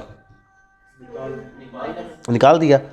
section 4 is excluded from the scrutiny of federal Shariat court. ठीक, फेडरल शरीयत कोर्ट की स्क्रूटनी से क्या है, ये एक्सक्लूड है। ये जजमेंट भी honourable Lahore high court and supreme court की है, पेशावर हाई कोर्ट की भी है। अच्छा जनाब, वो तो सिंपल से इशू है कि जब लिमिटेशन की बात करेंगे तो इनहेरिटेंस के मामलात पे लिमिटेशन अप्लाई नहीं होती। किसी का नाना दादा परदादा उसका भी मुकदमा होगा तो वो लेकर आ सकता है, क्योंकि इनहेरिटेंस के मामलात में कोई भी लिमिटेशन एक्ट अप्लाई नहीं होता। बट सिर्फ यहाँ तक बात ख़त्म नहीं होती, और बहुत सी इसमें इश्यूज़ हैं। मैंने तो अभी आपको सिर्फ चंद एक बातें बताई हैं। और इश्यूज़ क्या हैं, और इश्यूज़ जनाब आपको मैं अगर इसमें समझाऊँ तो वो कुछ ऐसा है। शेयर ऑफ विडो की बात कर लेते हैं। Widow of predeceased not entitled to inheritance. ये मर गया, प्रीडिसीज्ड हो गया, इसकी जो विडो है वो नॉट इंटाइटल्ड। चलो अगर विडो नॉट इंटाइटल्ड है तो आप कहें सिर्फ हमने फेवर दिया बच्चों को, बाकी किसी को फेवर है ही नहीं। यहाँ तक भी बात गुजारा हम इसको कहीं हजम कर लेते। ये भी सुप्रीम कोर्ट की जजमेंट है। 2005 SCMR 1595, 2005 SCMR 1595 क्या कहता है कि window not allowed under section 4, क्योंकि सेक्शन 4 ने क्लियरली लिखा है कि सिर्फ कौन अलाउड है, बेटा और बेटी, उसकी चिल्ड्रन, जो उसके चिल्ड्रन है वो अलाउड है और कोई भी अलाउड। बात यहाँ पे ख़त्म हो जाती। फिर भी हमने कहा क्योंकि सिर्फ चिल्ड्रन की बात की गई है तो ये इंटरप्रिटेशन क्या है, बिल्कुल ठीक है। लेकिन इसमें आगे जब आप चल के पढ़ेंगे तो कहीं ना कहीं क्या होगा। अच्छा एक और जजमेंट पढ़ें, 1999 YLR 1928। कौन सी जजमेंट है, 1999 YLR 1928। After death of Propestus, widow of predeceased son of Propestus would be entitled to get share of inheritance. क्या हो गई, would be, ऊपर क्या कहा है, नीचे क्या कह रहे हैं, किधर गया, stare decisis, stand beside the decision. कहाँ गए प्रिंसिपल्स, वो सिर्फ हमारे और बिल्कुल किसी ने दुरुस्त कहा था कि ये जो कानून है बनाया ही इसलिए गया था कि कभी अगर कोई हकदार बेचारा गरीब उठकर किसी के लिए अब गिरेबान पे हाथ डालता था कि मैं अपना हक ले लूँ, तो इस कानून ने उसको क्या कर दिया, खबरदार तो उन्हें अपना हक नहीं लेना। और अगर अमीर कुछ भी करते तो बाद में वो क्या हो जाएगा, वो छूट जाएगा। जाना जिसको कंप्लीट करते हैं। तो सिंपल इसका लुबे लुबाब क्या है, बाकी बातें सारी छोड़ दें और सिंपल बात करें तो ये है, according to section 4 of Muslim family law Ordinance कि जो प्री डिसीज्ड सन के बच्चे हैं वो अलाउड है कि वो अगर उनका बाप उनकी पहले डेथ हो भी चुकी हो तो वो अपने दादा की विरासत में से उतना ही हिस्सा लेंगे जो उनके बाप का हिस्सा बनता था। इस पे कोई इस वजह से बार नहीं लगेगा कि उनका बाप अपने दादा से पहले वफ़ात पा चुका है और उनको इस बेस पर हिस्सा अगर ना मिले। यहाँ पर अगर बात करते हैं कि विडो का हिस्सा है या नहीं है तो उस पर क्या है, दोनों तरफ जजमेंट्स हैं। अब इसको पेपर में कैसे एक्सप्रेस करना है कि इसके ऊपर डिफरेंट व्यूज़ हैं हमारी अदालतों के इन different time. According to some judgments जो विडो है वो एंटाइटल्ड है and according to some judgments widow is not entitled. एक न्यूट्रल सा जवाब इसका होना चाहिए। किसी एक पॉइंट को प्रेस आपने नहीं करना। एक न्यूट्रल। हाँ, और अगर आप सिंगल राय भी देना चाहते हैं और आपकी वो सिंगल राय अगर केस लॉ के ऊपर बेस करती होगी तो वो बिल्कुल ठीक है। अगर आप इस चीज़ को इलेबोरेट करते हैं कि yes the widow is entitled, तो आप केस लॉ का हवाला दे देंगे कि जनाब it was held in 1994 YLR 1928 के विडो जो है वो क्या है, वो इंटाइटल्ड है, तब भी ये बात ठीक होगी। आप अपनी तरफ से नहीं लिखेंगे केस लॉ के हवाले से, आप एक सिंगल व्यू को भी क्या कर सकते हैं, उसमें जो है वो प्रेजेंट कर सकते हैं। तो यहाँ पर इसमें सारी जो डिस्कशन थी वो इस चीज़ के हवाले से थी। आगे चलते हैं जनाब, इसमें और भी बहुत से हैं ऐसे केसेस है। Mother of the minor predeceased son not entitled, तो मदर ऑफ द माइनर कौन होगी, वही विडो होगी, तो नॉट एंटाइटल्ड है। उसके बाद जनाब बातें नहीं करें बेटा, बातें नहीं करें। अच्छा, एक और केस ला है इसमें, PLD 1968 कराची 480, PLD 1968 कराची है, पेज 480 है। इसमें असल में अगर किसी ने LLB में पढ़ा हो तो एक पॉइंट हम पढ़ाते थे, बार्स ऑफ इनहेरिटेंस, यानी कि किन किन मामलात में एक शख्स को वरासत में हिस्सा नहीं मिलेगा। उसमें अगर आपको याद हो तो डिफरेंस ऑफ डोमिसाइल का एक पॉइंट आता था। डिफरेंस ऑफ डोमिसाइल का मतलब ये है कि अगर बाप उसका पाकिस्तान से है और उसकी औलाद में से कोई UK या USA का नेशनल हो जाएगा तो उसका वरासत में हिस्सा नहीं रहेगा। वो पॉइंट पूरा क्लियर नहीं था, बस इस तरह के कंसेप्ट वहाँ पे पढ़ाया जाता था। अब यहाँ पर यही सवाल आपसे पूछा जा सकता है कि जनाब अहमद जो है वो रेजिडेंट ऑफ पाकिस्तान है, उसकी प्रॉपर्टी भी कहाँ पे है, पाकिस्तान के अंदर है, उसकी औलाद में से A, B और C हैं। A जो है वो UK नेशनल है। अब जब अहमद की डेथ हो गई है तो क्या A उसकी वरासत में हकदार है या नहीं, यानी कि जो नॉन रेजिडेंट ऑफ पाकिस्तान है क्या वो उसमें एंटाइटल्ड है इस कानून के तहत या नहीं है। ये डिसाइड हुआ था PLD 1968 Karachi 480। The word wherever they may be, word शुरू में क्या था, मुस्लिम सिटीजन ऑफ पाकिस्तान, लेकिन शर्त है मुस्लिम, खाली wherever they may be नहीं, मुस्लिम और फिर, तो एक चीज़ क्लियर होगी कि अगर कोई भी शख्स उसकी औलाद मुस्लिम ना रहे तो वो इस कानून के तहत वरासत में से हिस्सा नहीं हो जाता है ना। कायद आज़म की बेटी भी क्या हो गई थी, नॉन मुस्लिम हो गई, इस्लाम से खारिज हो गई, तो क्या वरासत में हकदार है, वरासत में हकदार नहीं है। अगर औलाद इस्लाम से खारिज हो जाए तो वरासत की हकदार नहीं रहती।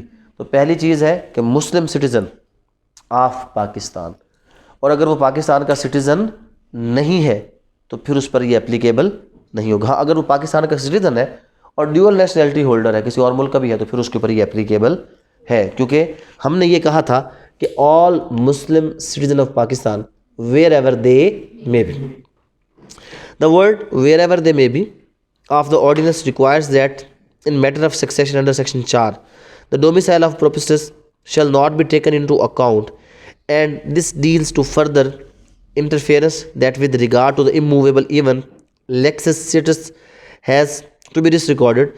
If a Muslim citizen of Pakistan dies domiciled in foreign country, the law of domicile cannot by force of words used in section 1(2) of the ordinance applied to his state.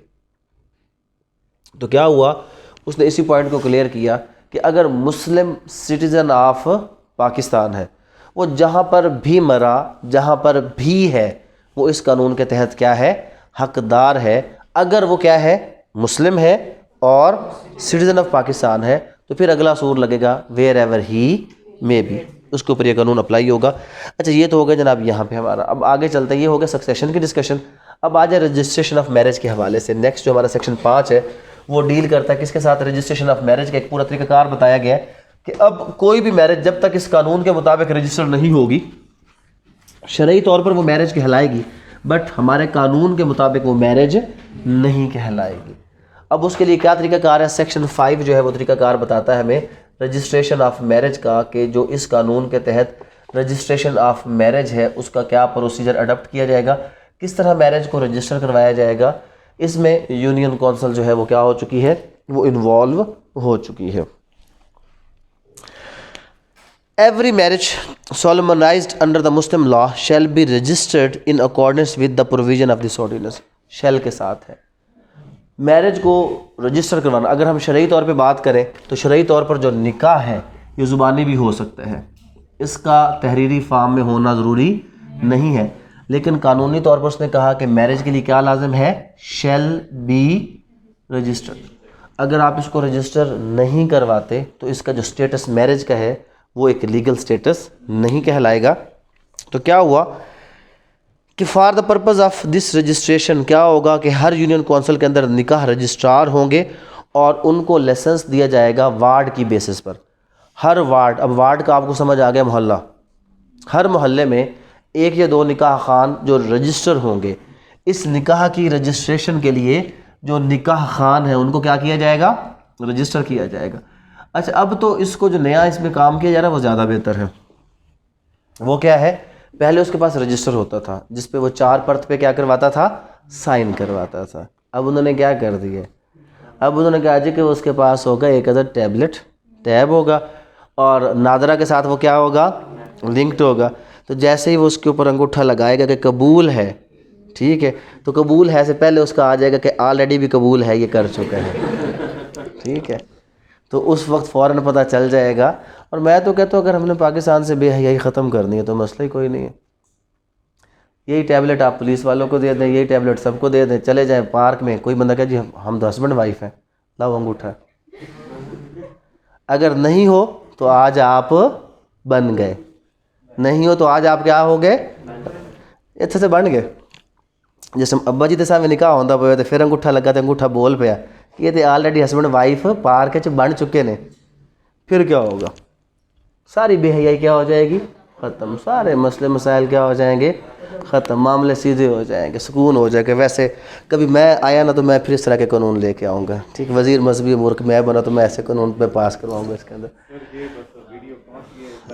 तो क्या हुआ, रजिस्ट्रेशन ऑफ मैरिज इस मकसद के लिए, अब आपको ward का क्लियर हो गया कि वार्ड बेसिकली क्या है कि हमारा जो कोई भी, हम जब लोकल गवर्नमेंट की बात करते हैं तो हमारा जो तहसील है उसको यूनियन कौंसिल्स में डिवाइड किया जाता है, यूनियन कौंसिल्स को वार्ड्स में।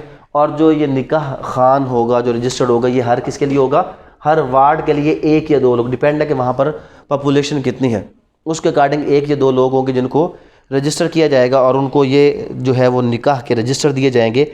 Every marriage not solemnized by nikah registrar shall for the purpose of registration under this ordinance be reported to him by the person who has solemnized such marriage। जो भी शादी करेगा वो निकाह खान को बताएगा कि जनाब आप इसको क्या करें, अपने पास रजिस्टर करें। और whoever contravenes, तो उसको क्या होगा, उसको सज़ा होगी जो कि 3 महीने तक हो सकती है। तो अगर कोई बंदा निकाह करे और निकाह को रिपोर्ट ना करे तो 3 मंथ्स तक सज़ा हो सकती है। और माशाअल्लाह अल्हम्दुलिल्लाह सुम्मा अल्हम्दुलिल्लाह हमारा मुल्क, इसका कानून, इसके रहने वाले लोग और हम सब जैसे लोग जो कुछ कर सकते हैं और कुछ नहीं कर रहे, अल्लाह हम सबको हिदायत दे। आपको अगर कभी ये मैं चीज़ बताऊँ तो बहुत हैरानी भी होगी, बल्कि होनी नहीं है, हम लोग वो उस खाते में नहीं आते कि जब मैंने अपनी आंखों से यूनियन कौंसिल्स के अंदर एक औरत को जलील होते देखा कि वो अपनी तलाक को रजिस्टर करवाने आई थी और उससे इस चीज़ के भी पैसे मांगे जा रहे थे कि तलाक आपकी उस वक्त तक रजिस्टर नहीं हो सकती जब तक आप ख़र्चा पानी ना दें, क्योंकि जब तक तलाक उसकी रजिस्टर नहीं होगी तब तक वो दोबारा मैरिज नहीं कर सकती। एज़ पर लॉ उसका रजिस्टर करवाना ज़रूरी है। इसी तरह निकाह, इसका रजिस्टर करवाना भी ज़रूरी है। अगर आप रजिस्टर नहीं करवाएंगे तो 3 महीने तक इसमें क्या हो सकती है, सज़ा हो सकती है। 3 मंथ्स तक की सज़ा इसमें बयान की गई। अगर कोई शख्स अपने निकाह को नॉन रजिस्टर रखता है, ज़बानी रखता है, उसको रजिस्टर नहीं करवाता। Whoever contravenes the provisions of subsection 3 shall be punishable with simple imprisonment for a term which makes to 3 months हो गया। उसके बाद the form of nikahnama the register to be maintain by the nikah registrar. निकाह registrar क्या करेगा जनाब, उसके लिए एक जो है वो मेंटेन करेगा, निकाह नामा मेंटेन करेगा और उसके हवाले से जो भी सारे उस वार्ड के निकाह होंगे वो उसके पास उनका इंदराज किया जाएगा। और अच्छा, इसमें एक सवाल ये आता है कि जनाब इससे कोई मैरिज की वैलिडिटी पे इफेक्ट पड़ेगा।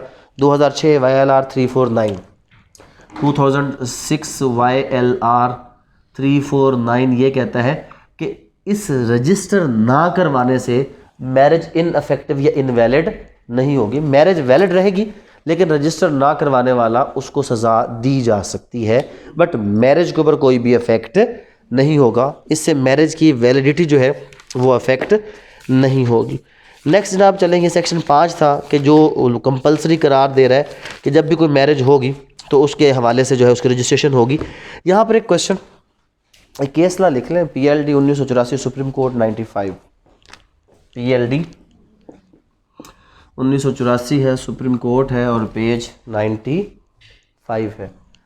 आजकल के हवाले से एक बड़ी कॉमन प्रैक्टिस हो गई है, दिल के बहलाने को गालिब ये ख्याल अच्छा है वाली सूरत में सीक्रेट निकाह कर लिया जाता है। ये बहुत कॉमन प्रैक्टिस है हमारे यहाँ। जो आजकल पढ़ा लिखा तबका है, घरों से बाहर आ गए, घर से दूर हो गए पढ़ाई वगैरह की गर्ज से, तो क्या हुआ, वहाँ पे कुछ अर्सा निकाह किया और उसके बाद जनाब जाने से पहले उसको ख़त्म कर दिया। क्या इसकी कोई शरई हैसियत है या नहीं है? ये जो सीक्रेट निकाह किए जाते हैं और दिल को तसल्ली दे दी जाती है कि बस जी वो तो निकाह के साथ ही मैंने जो किया सो किया, अदरवाइज़ ऐसा कुछ भी नहीं है। तो ये तो खैर जजमेंट है, बट शरीयत भी इस चीज़ की इजाज़त बिल्कुल भी नहीं देती कि कोई भी फ़ीमेल अपने उस वली की मर्ज़ी के बग़ैर अगर वो करती, हाँ एक सूरत में वो निकाह कर सकती है वली की मर्ज़ी के बग़ैर। ये पॉइंट क्लियर कर ले। सवाल ये है कि क्या कोई फ़ीमेल वली की मर्ज़ी के बग़ैर निकाह कर सकती है या नहीं? कर सकती है अगर वो अलल इलान करे कि मैं ये निकाह कर रही हूँ और मैं इसके साथ ये ज़िंदगी गुजारना चाहती हूँ, ये वैलिड है। और अगर वो सीक्रेटली इस तरह करे तो फिर ये वैलिड नहीं है। तो ओपनली करे तो फिर वो कर सकती है क्योंकि वो बालिग है और शरीयत ने उसको हक दिया है। मुस्लिम निकाह is not act of secrecy and action to be kept secret will give rise to some adverse legal implication and the court to determine as to why effect is made to ceremonize marriage in secrecy at odd place in presence of outsider to the exclusion of near ones।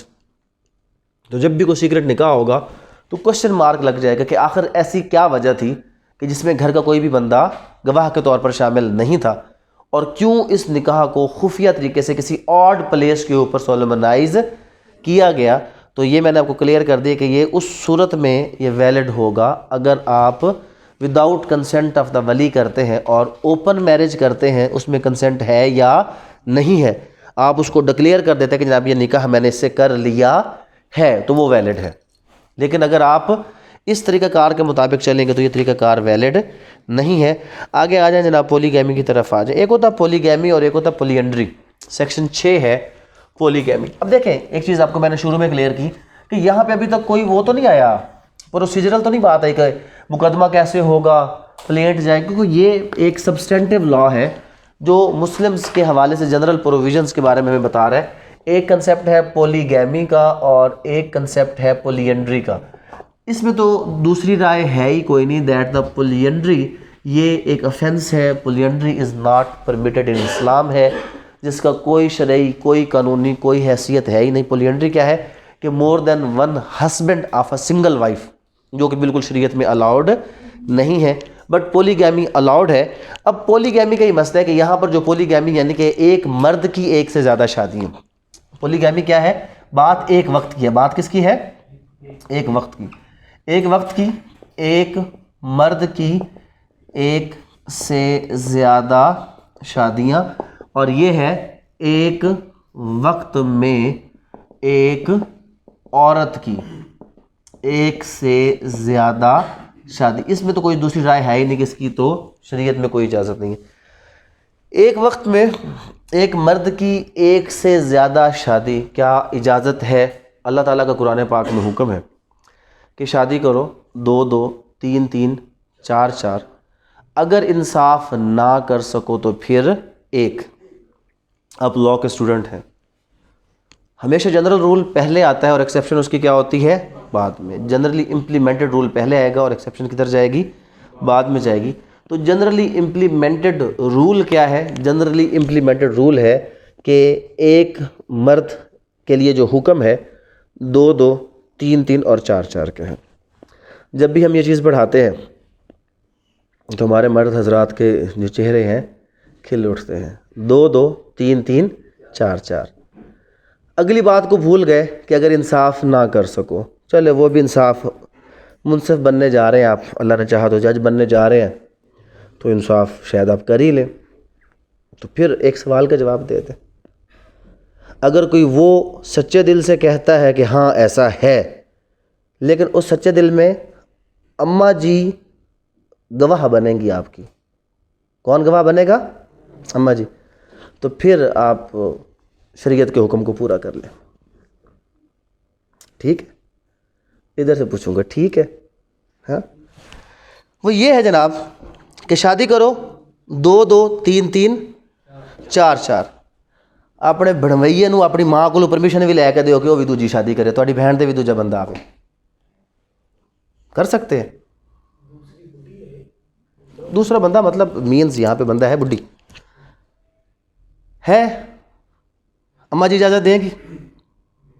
अगर उधर आपका दिल मान जाए, अगर उधर आपका दिल मान जाए कि अगर आपके लिए ये हुक्म है कि निकाह करे 2-2 3-3 4-4, तो आपके बहनोई भी तो मुसलमान है, उसके लिए भी हुक्म है 2-2 3-3 4-4।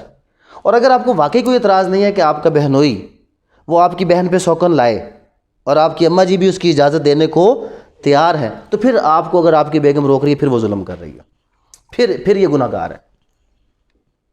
और अगर उधर आप कहते हो खबरदार किसी पास वेखे भी, तो फिर ये गुनाहगार नहीं है रोकने में। रूल ऑफ लॉ है, सिंपल सी बात है, इसमें कोई गलत बात नहीं है। तो अगर किसी का दिल करता है कि वो 2-2 3-3 4-4 के शरई हुक्म को इम्प्लीमेंट करे, तो पहले किसको करे? यही हदीस, यही आयत अपने बहनों को पढ़ के सुनाए कि भाई साहब तानू भी इजाज़त है, ठीक है? और अगर लेकिन इजाज़त लेकर अम्मा जी से देनी है, सिस्टर से लेकर देनी है। बात है कि हमने अपने मुआशरे को इस बिगाड़ में डाल दिया। हमने ये चीज़ें गलत नहीं थी, बट हमने क्या कर लिया है, गलत को एक्सेप्ट करना शुरू कर दिया और सही में क्या लगने लग गया? बुरा लगने लग गया। और जो असूल है वो ये रह गया कि मीठा मीठा हप हप, कड़वा कड़वा थू थू। अपना फ़ायदा है तो मीठा है, हप हप करके खा लो, कहीं और पे बात जाएगी तो फिर क्या हो जाएगा? कड़वा है उसको थू कर दो।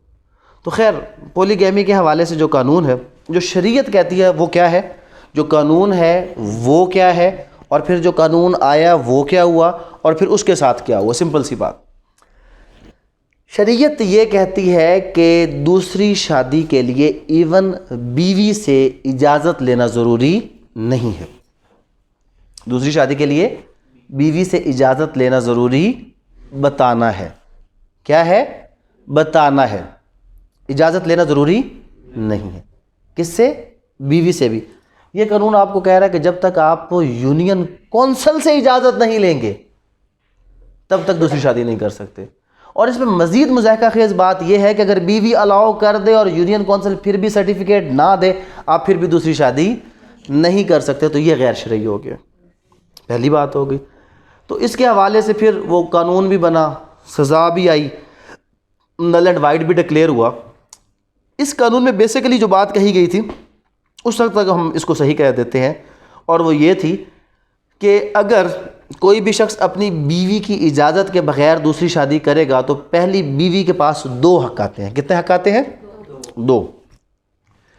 पहला हक़ जो इस कानून में है कि वो उसी वक्त अपना हक़ महर लेने की हकदार है। वो हक़ महर जो डेफर्ड था, जिसके लिए था कि वो बाद में लेगी, फ़ौरन वो नहीं था, गैर मुअज्जल था, वो ले सकती है, पहली चीज़। और दूसरा, अगर हम resolution of Muslim Marriage act को जाके पढ़ें तो वहाँ पर इस सेक्शन 6 का हवाला देकर लिखा गया है कि अगर कोई भी husband solemnizes a second marriage without the permission of the first, तो इसको उसने कहा कि ये जुल्म है और ये ग्राउंड है for divorce, for resolution of Muslim marriage. तो अगर कोई भी शख्स इस सेक्शन की वायलेशन करता तो उसको जुर्माने होंगे 2। एक तो हक़ महर फ़ौरन देना है उसने, और दूसरा अगर बीवी चाहे तो वो क्या कर सकती है, वो तलाक ले सकती है। लेकिन शरीयत के मुताबिक ये है कि अगर आप इंसाफ कर सकते हैं तो 2-2 3-3 4-4 कर सकते हैं। बीवी को बताना लाजिम है, इजाज़त लेना लाजमी नहीं है। अब इस कानून को पढ़ते हैं। No man during the subsistence of an existing marriage shall except with the previous permission of in writing of the arbitration council. जो इसमें मसला है, इसको ये कहते हैं कि with the permission of the wife. तो टू सम एक्सटेंट ये ठीक होता, फिर भी गैर शरई होता बट कुछ एक्सेप्टेबल होता। लेकिन यहाँ पे वो कहता है कि जी रिटन परमिशन चाहिए, और वो भी किसकी चाहिए, आपकी आर्बिट्रेशन काउंसिल या आपकी जो यूनियन काउंसिल है, जब तक वो आपको रिटर्न परमिशन नहीं देगा तब तक आप जो है वो नहीं कर सकते सेकंड मैरिज। फिर क्या हुआ जनाब, आर्बिट्रेशन काउंसिल है, contract another marriage nor shall any such marriage contracted without such permission be registered under this ordinance. और ऐसी मैरिज को रजिस्टर भी, और जब तक उसको रजिस्टर नहीं किया जाएगा तब तक उसको इफेक्ट नहीं मिलेगा। और कुछ और हो ना हो, उसमें यह होगा कि आप बाहर के मुल्क नहीं जा सकते, क्योंकि अगर आपको पता हो कि जब भी आप हस्बैंड और वाइफ की सूरत में मुल्क से बाहर जाना चाहें तो सबसे पहले वो आपसे क्या मांगते हैं, जो एक मैरिज का सर्टिफिकेट मांगते हैं वो रजिस्टर्ड मैरिज का ही होता है। अनरजिस्टर्ड मैरिज के ऊपर आप हस्बैंड और वाइफ की हैसियत से बाहर नहीं जा सकते। तो जब तक आपकी मैरिज इस कानून के मुताबिक रजिस्टर्ड नहीं होगी आपको वो सर्टिफिकेट जारी नहीं होगा। सर्टिफिकेट जारी होगा तो फिर ही आप उसको आगे फर्दर परसू कर सकते हैं। An application for permission under subsection 1 shall be submitted to the chairman in the prescribed manner together with the prescribed fee and shall state the reason for the proposed marriage and whether the consent of the existing wife or wives has been obtained thereto। Procedure क्या है जनाब दूसरी शादी का? दूसरी शादी का जो प्रोसीजर इस कानून में है वो ये है कि हस्बैंड जब भी दूसरी शादी करना चाहता है तो वो एक एप्लीकेशन देगा। एप्लीकेशन किसको देगा? वो एप्लीकेशन देगा जनाब आर्बिट्रेशन काउंसिल को। आर्बिट्रेशन काउंसिल को देगा और इसमें क्या क्या होगा, इसमें वो एक तो ग्राउंड लिखेगा कि वो किस वजह से दूसरी मैरिज करना चाहता है, प्लस वाइफ की कंसेंट उसने ली है या नहीं ली ये बताएगा कि वो ले चुका है या नहीं ले चुका। ये एप्लीकेशन देगा किसको? आर्बिट्रेशन काउंसिल को। तो वो क्या करेगी जी, on receipt of the application वो जो वाइफ या वाइफ्स है और उसके बाद जो हस्बैंड है दोनों की तरफ से वो कहेगा जी नुमाइंदे मुकर्रर करें अपने, ताकि हम इसकी सालसी करके देखें कि ये परमिशन मिलनी चाहिए, ये परमिशन नहीं मिलनी चाहिए। तो इस पर क्या होगा, the chairman shall ask the applicant and his existing wife और wives each to nominate a representative. तो दरख्वास्त किसने दी है जनाब? हस्बैंड ने दी है, और ऑलरेडी उसकी क्या है, वाइफ है या क्या है, वाइफ्स है। तो वाइफ्स या वाइफ्स की सूरत में सबको क्या कहा जाएगा कि आप सब लोग अपने क्या लगाएं, रिप्रेजेंटेटिव लगाएं। और इनको हेड कौन करेगा? इनको हेड करेगा चेयरमैन जो यूनियन काउंसिल होगा, और इस तरह एक आर्बिट्रेशन काउंसिल बनेगी जो इस सारे मामले को देखेगी। और if satisfied that the propose marriage is necessary and just grant subject to such condition if any as may be deemed fit the permission applied for. तो अगर इफ सेटिस्फाइड है, अगर आर्बिट्रेशन काउंसिल सेटिस्फाइड है तो ये अब again अन Islamic आ गया। इख्तियार किसको दे दिया? आर्बिट्रेशन। अगर इसमें यह होता कि if the consent of the wife is there तो वो इसको क्या करेगा? अलाउ करेगा, तब भी बात ठीक थी। लेकिन वो खाली कंसेंट की तो बात ही नहीं कर रहा, कहता कंसेंट के साथ साथ क्या है, ग्राउंड्स का होना भी ज़रूरी है। और जब तक ग्राउंड्स और कंसेंट दोनों चीज़ें मिलकर वो सेटिस्फाइड नहीं करेंगे यूनियन काउंसिल के चेयरमैन को, तब तक ये सेकंड मैरिज की परमिशन जो है उसको ग्रांट नहीं की जाएगी। और in deciding the application the arbitration council shall record its reason for the decision and any party may in the prescribed manner within the prescribed period and on payment of the prescribed fee prefer an application for revision to the collector। इस सारे मामले के खिलाफ अगर कोई remedy है तो वो रेमेडी क्या है? रिवीजन है। और वो रिवीजन भी किसके पास होगी? कलेक्टर के पास होगी। वो रिवीजन किसके पास होगी? कलेक्टर के पास इस मामले पे रिवीजन होगी। और उसके बाद अगली इसमें जो मेन इशू है, and his decision shall be final and shall not be called in question in any court. और कलेक्टर का फैसला क्या कर दिया आपने? फाइनल। कलेक्टर का फैसला फाइनल है और साथ ही क्या लिखा कि शैल not be called in question in any court. तो ओवरऑल ये जो पूरे का पूरा आपका सेक्शन है वो अगेंस्ट इस्लामिक प्रोविजन हो गया कि जो प्रोसीजर बयान किया जा रहा है वो किसी भी सूरत एक्सेप्टेबल है ही नहीं है। Any man who contracts another marriage without the permission, इसका नतीजा क्या निकलेगा? सबसे पहली बात है कि वो डावर उसको अदा करना पड़ेगा। क्या अदा करना पड़ेगा इसका? अगर कोई भी बंदा कंडक्ट करता है मैरिज तो उसको क्या अदा करना पड़ेगा? डावर। चाहे वो डेफर्ड है चाहे वो क्या है, प्रॉम्प्ट है। Pay immediately the entire amount of the dower, whether prompt or deferred due to the existing wife or wives, which amount, if not so paid, shall be recoverable as arrears of the land revenue, and on conviction upon complaint be punishable with simple imprisonment which may extend to 1 year, or with fine which may extend to 5,000 rupees, or with both. सज़ा कितनी है? 1 साल। अब इसमें एक और issue है, punishment कितनी है? 1 ईयर, और बड़ा तो नहीं है, एंड है 500,000 है, कितना हो गया? 5 लाख रुपए अमाउंट उसको पे करना पड़ेगा। अच्छा, अब आपको पढ़ाते हुए मैंने इसको 2 चीज़ें बताई थी, एक और मैं बहुत अहम चीज़ आपको समझाने जा रहा हूँ, अगर आप समझे तो। मैंने आपको 2 बातें बताई थी कि एक तो उसको क्या देना पड़ेगा, डावर, और दूसरी बात मैंने क्या की थी, डिवोर्स। अब ऐसा कि रेजोल्यूशन ऑफ मुस्लिम मैरिज खोलें, resolution of Muslim Marriage act खोलें, उसका सेक्शन 2 खोलें, और उसके सेक्शन 2 से ये चीज़ तलाश करें कि क्या वहाँ पर ये चीज़ मौजूद है या नहीं है, कि अगर कोई भी शख्स कंट्रावीन करता है the provisions of section 6 of Muslim family law Ordinance, तो इस केस में वाइफ के पास एक ग्राउंड है कि वो रेजोल्यूशन ऑफ मैरिज इस ग्राउंड पर सीख कर सकती है।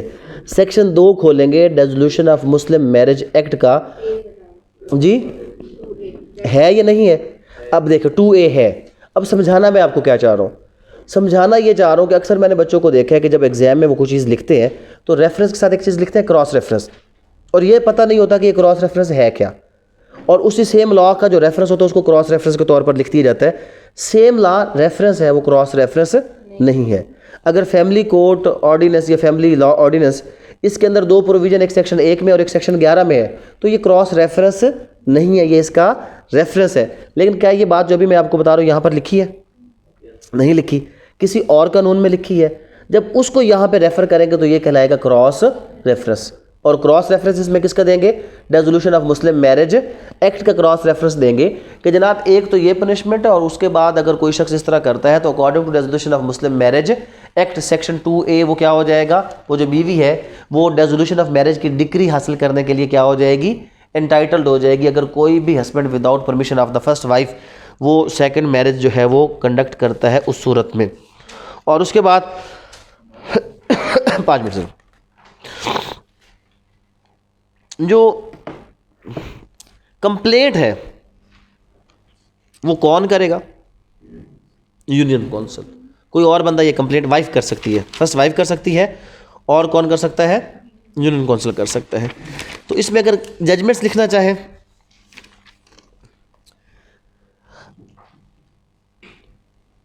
It is only jurisdiction of union council where wife resides to give permission.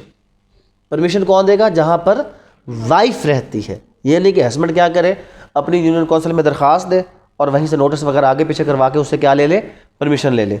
कहाँ की परमिशन है? Where the wife resides. ये जो हम यूनियन काउंसिल की बात कर रहे हैं 1971 PCR LJ 148, 1971 है PCR LJ 148 क्या कह रहा है कि कहाँ पर होगा? वेयर वाइफ रिजाइड्स, वहाँ से आपने परमिशन लेनी है, किसी और यूनियन काउंसिल से परमिशन नहीं लेंगे। अच्छा जनाब, पहली शादी भी हो गई, दूसरी भी होगी, अब क्या करते हैं? तलाक देते हैं। लेकिन अब एक बीबी इधर क्वेश्चन पूछ रही है, मैंने क्या पढ़ाया है कि सिगरेट निकाह नहीं है शरई तौर पे। वो पूछ रही है कि मेल कैन डू सिगरेट निकाह, औरतें नहीं कर सकती तो मेल किसके साथ करेगा? हाँ, औरत के अलावा किसी और के साथ करना चाहे तो कर ले, क्योंकि औरत के साथ तो वो जब उसके ऊपर पाबंदी है तो किसके ऊपर है? दोनों के ऊपर होगी। सिर्फ ये तो नहीं कि औरतों के ऊपर पाबंदी है। तो जब है ही ऐसी चीज़ तो इसका मतलब क्या है कि दोनों के ऊपर पाबंदी है, नहीं हो सकता। यहाँ पर जो आगे क्वेश्चन है हमारा तलाक के हवाले से, अब अगर तलाक के प्रोसीजर की बात करें, अगेन कन्फ्लिक्टिंग है ये प्रोसीजर भी, क्या है? कन्फ्लिक्टिंग है। बट कन्फ्लिक्टिंग होने के बावजूद जो ये प्रोसीजर है ये रेशनल है, ये ठीक है। जो हम लोगों ने अपने ऊपर ये चीज़ अडप्ट की है वो गलत है, और वो है पाकिस्तान के अंदर ही। अल्लाह ताला कुरान पाक में फरमाता है कि अल्लाह को आसानी चाहिए तकलीफ़ नहीं चाहिए। हर जगह पर उसने आसानी वाला अमल दिया। तलाक़ का भी जो तरीक़ाकार शरीयत ने बताया उसमें तलाक़ है, रुजू है, तलाक़ है, रुजू है। ऐसा अमल 2 बार है। कितनी बार है? कि जिस तलाक़ में क्या हो जाए, रुजू हो जाए। और फिर भी अगर अल्लाह की हदों को कायम रखो तो फिर आखिरी तलाक़ है, फिर आज़ादी है। तो जब अल्लाह ताला ने कुरान पाक में लिख दिया सूरह बकरा में कि निकाह, उसके बाद तलाक़ के बाद खाविंद इस इद्दत के अरसा में अपनी बीवियों को लौटा लेने के पूरे हकदार हैं, तो मतलब रुजू का रास्ता खुला है। और किसके लिए खुला है? सब के लिए। सिर्फ हमारे पाकिस्तान की हद तक हम क्या कहते हैं कि एक वक्त की 3 तलाक़ क्या है?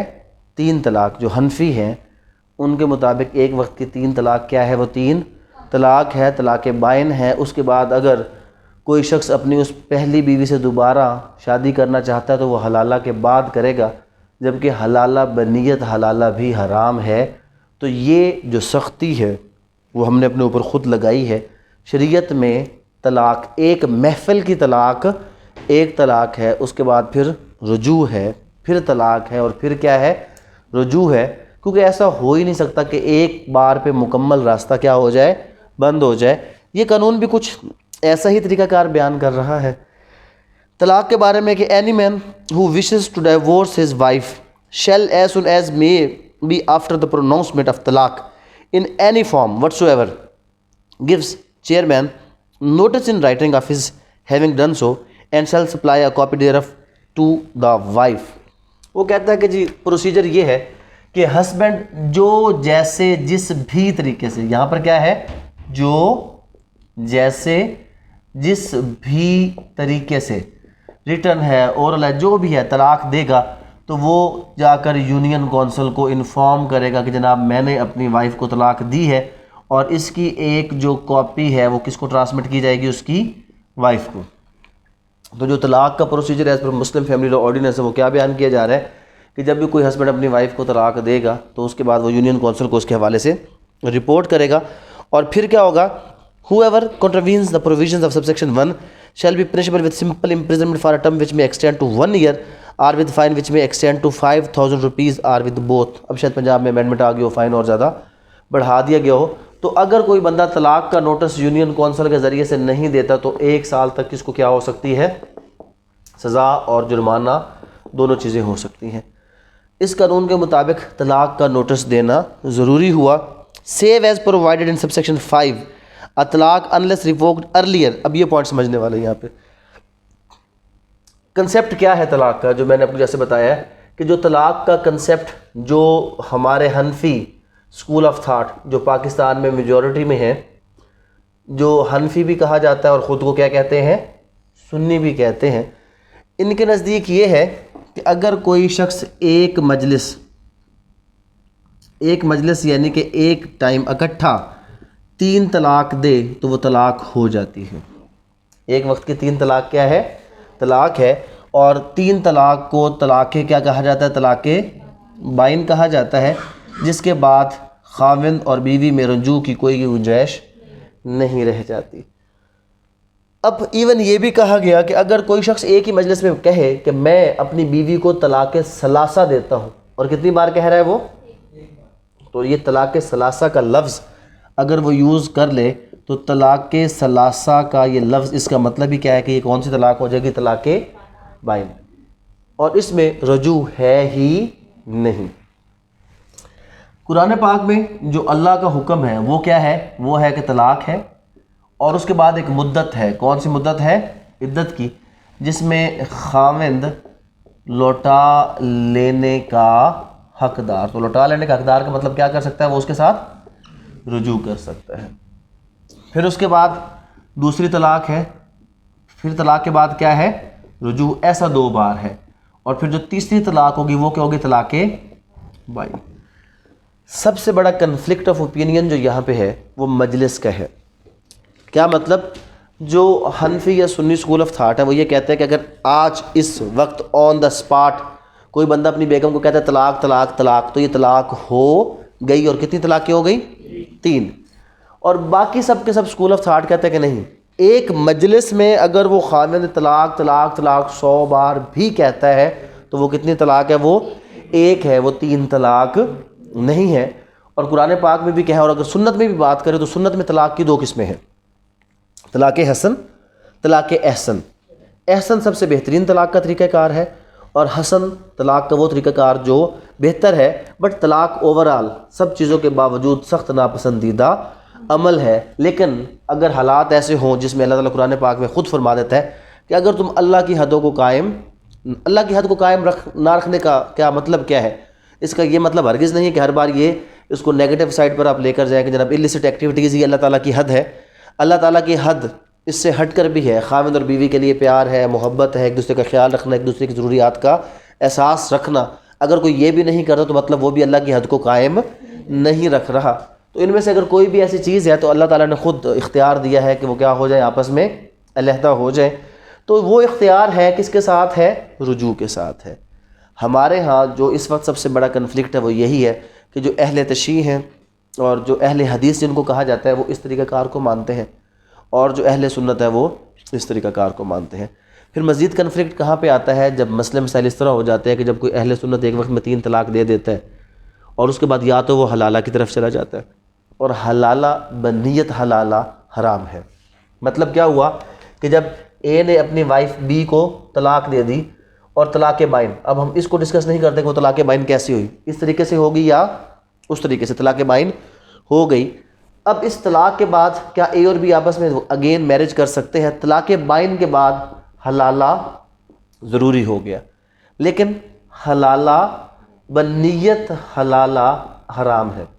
मतलब क्या है कि अगर ये शख्स, ये औरत किसी और के साथ ये सोच के निकाह करे कि मैं इस निकाह के बाद वापस अपने पहले खाविंद से निकाह करूँगी हलाला पूरा करने के बाद, ये बनियत हलाला है और ये हराम है। और इसमें अक्सर ये किया जाता है, कराची में तो मैं हैरान हुआ जब मैंने हलाला सेंटर खुले हुए देखे। वहाँ पे हलाला सेंटर खुले हुए हैं जो कि हराम के अड्डे हैं, जिनमें कोई शरई हैसियत है ही नहीं। तो फिर ये हलाला क्या है? हलाला ये है कि बी की तलाक हो गई, बी ने सी के साथ निकाह किया ताकि वो अपनी ज़िंदगी गुजार सके। इस दौरान या तो सी की डेथ होगी या इनकी आपस में ना बनी और बी की क्या होगी, यहाँ पे डाइवोर्स हुई, बट एक नेचुरल प्रोसेस के थ्रू, जिसमें कहीं भी ऐसा नहीं था कि मैं इस तलाक के बाद क्या करूँगी ए के साथ, या निकाह के वक्त ये नीयत रखना। जैसे अक्सर क्या होता है, बड़े भाई ने गुस्से में क्या किया, तलाक दे दी। जो हमारे यहाँ अक्सर जो जिसको हम कहते हैं जनाब रस्मी जो एक चल रहा है हलाला, वो क्या है, तलाक दे दी। दूसरे भाई ने रात को निकाह किया और उसके बाद सुबह कहा जनाब ये आपके लिए हलाल हो गई है। ये हलाल नहीं हुई। और मज़ीद जो यहाँ पर भी कंडीशन है, वो कंडीशन इसके अंदर ये है कि जब तक इनका आपस में सेक्सुअल रिलेशन नहीं बनेगा तब तक ये हलाला भी कंप्लीट नहीं होगा। बट अगेन अगर इसने इसके साथ निकाह किया और ये निकाह कुदरतन किसी वजह से ना रह सका, फिर अब ये हलाल है, फिर अब आपस में ये इस ताल्लुक़ को कायम कर सकते हैं। ये है हलाला का कंसेप्ट। तलाक हसन क्या है? एक तलाक देनी है, फिर उसके एक तोहर का इंतज़ार करना है, मेंस्ट्रुअल पीरियड का, फिर दूसरी तलाक देनी है, फिर उस मेंस्ट्रुअल पीरियड का इंतज़ार करना है और फिर क्या कर देना है, तीसरी तलाक। तलाक बाइन तो हुई लेकिन वक्फ़े के साथ हुई। तो तलाक एहसन क्या है? एक तलाक देकर छोड़ देना। एक तलाक देकर छोड़ दिया, पहला तोहर, दूसरा तोहर, तीसरा तोहर। जब 3 तोहर पूरे हुए तो अब औरत का हक आ गया कि वो उस एक तलाक की बुनियाद पर तलाक की डिक्री हासिल कर ले। अब ये तलाक एहसन की सूरत में तलाक वैलिड हो गई। कौन सी तलाक हुई है? इसमें कितनी तलाक हुई थी? सिर्फ एक। और जब वो अरसा पूरा हुआ तो औरत आज़ाद है। अब वो चाहे तो किसी और मर्द के साथ शादी कर ले क्योंकि उसकी तलाक हो चुकी है।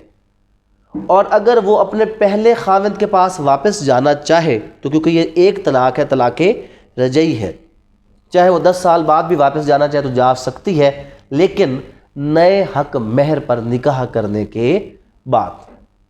तो ये इसलिए इसको क्या कहा गया? तलाक का कौन सा तरीका है? सबसे बेहतरीन तरीक़ाकार है कि एक तलाक के बाद उसको क्या कर दिया?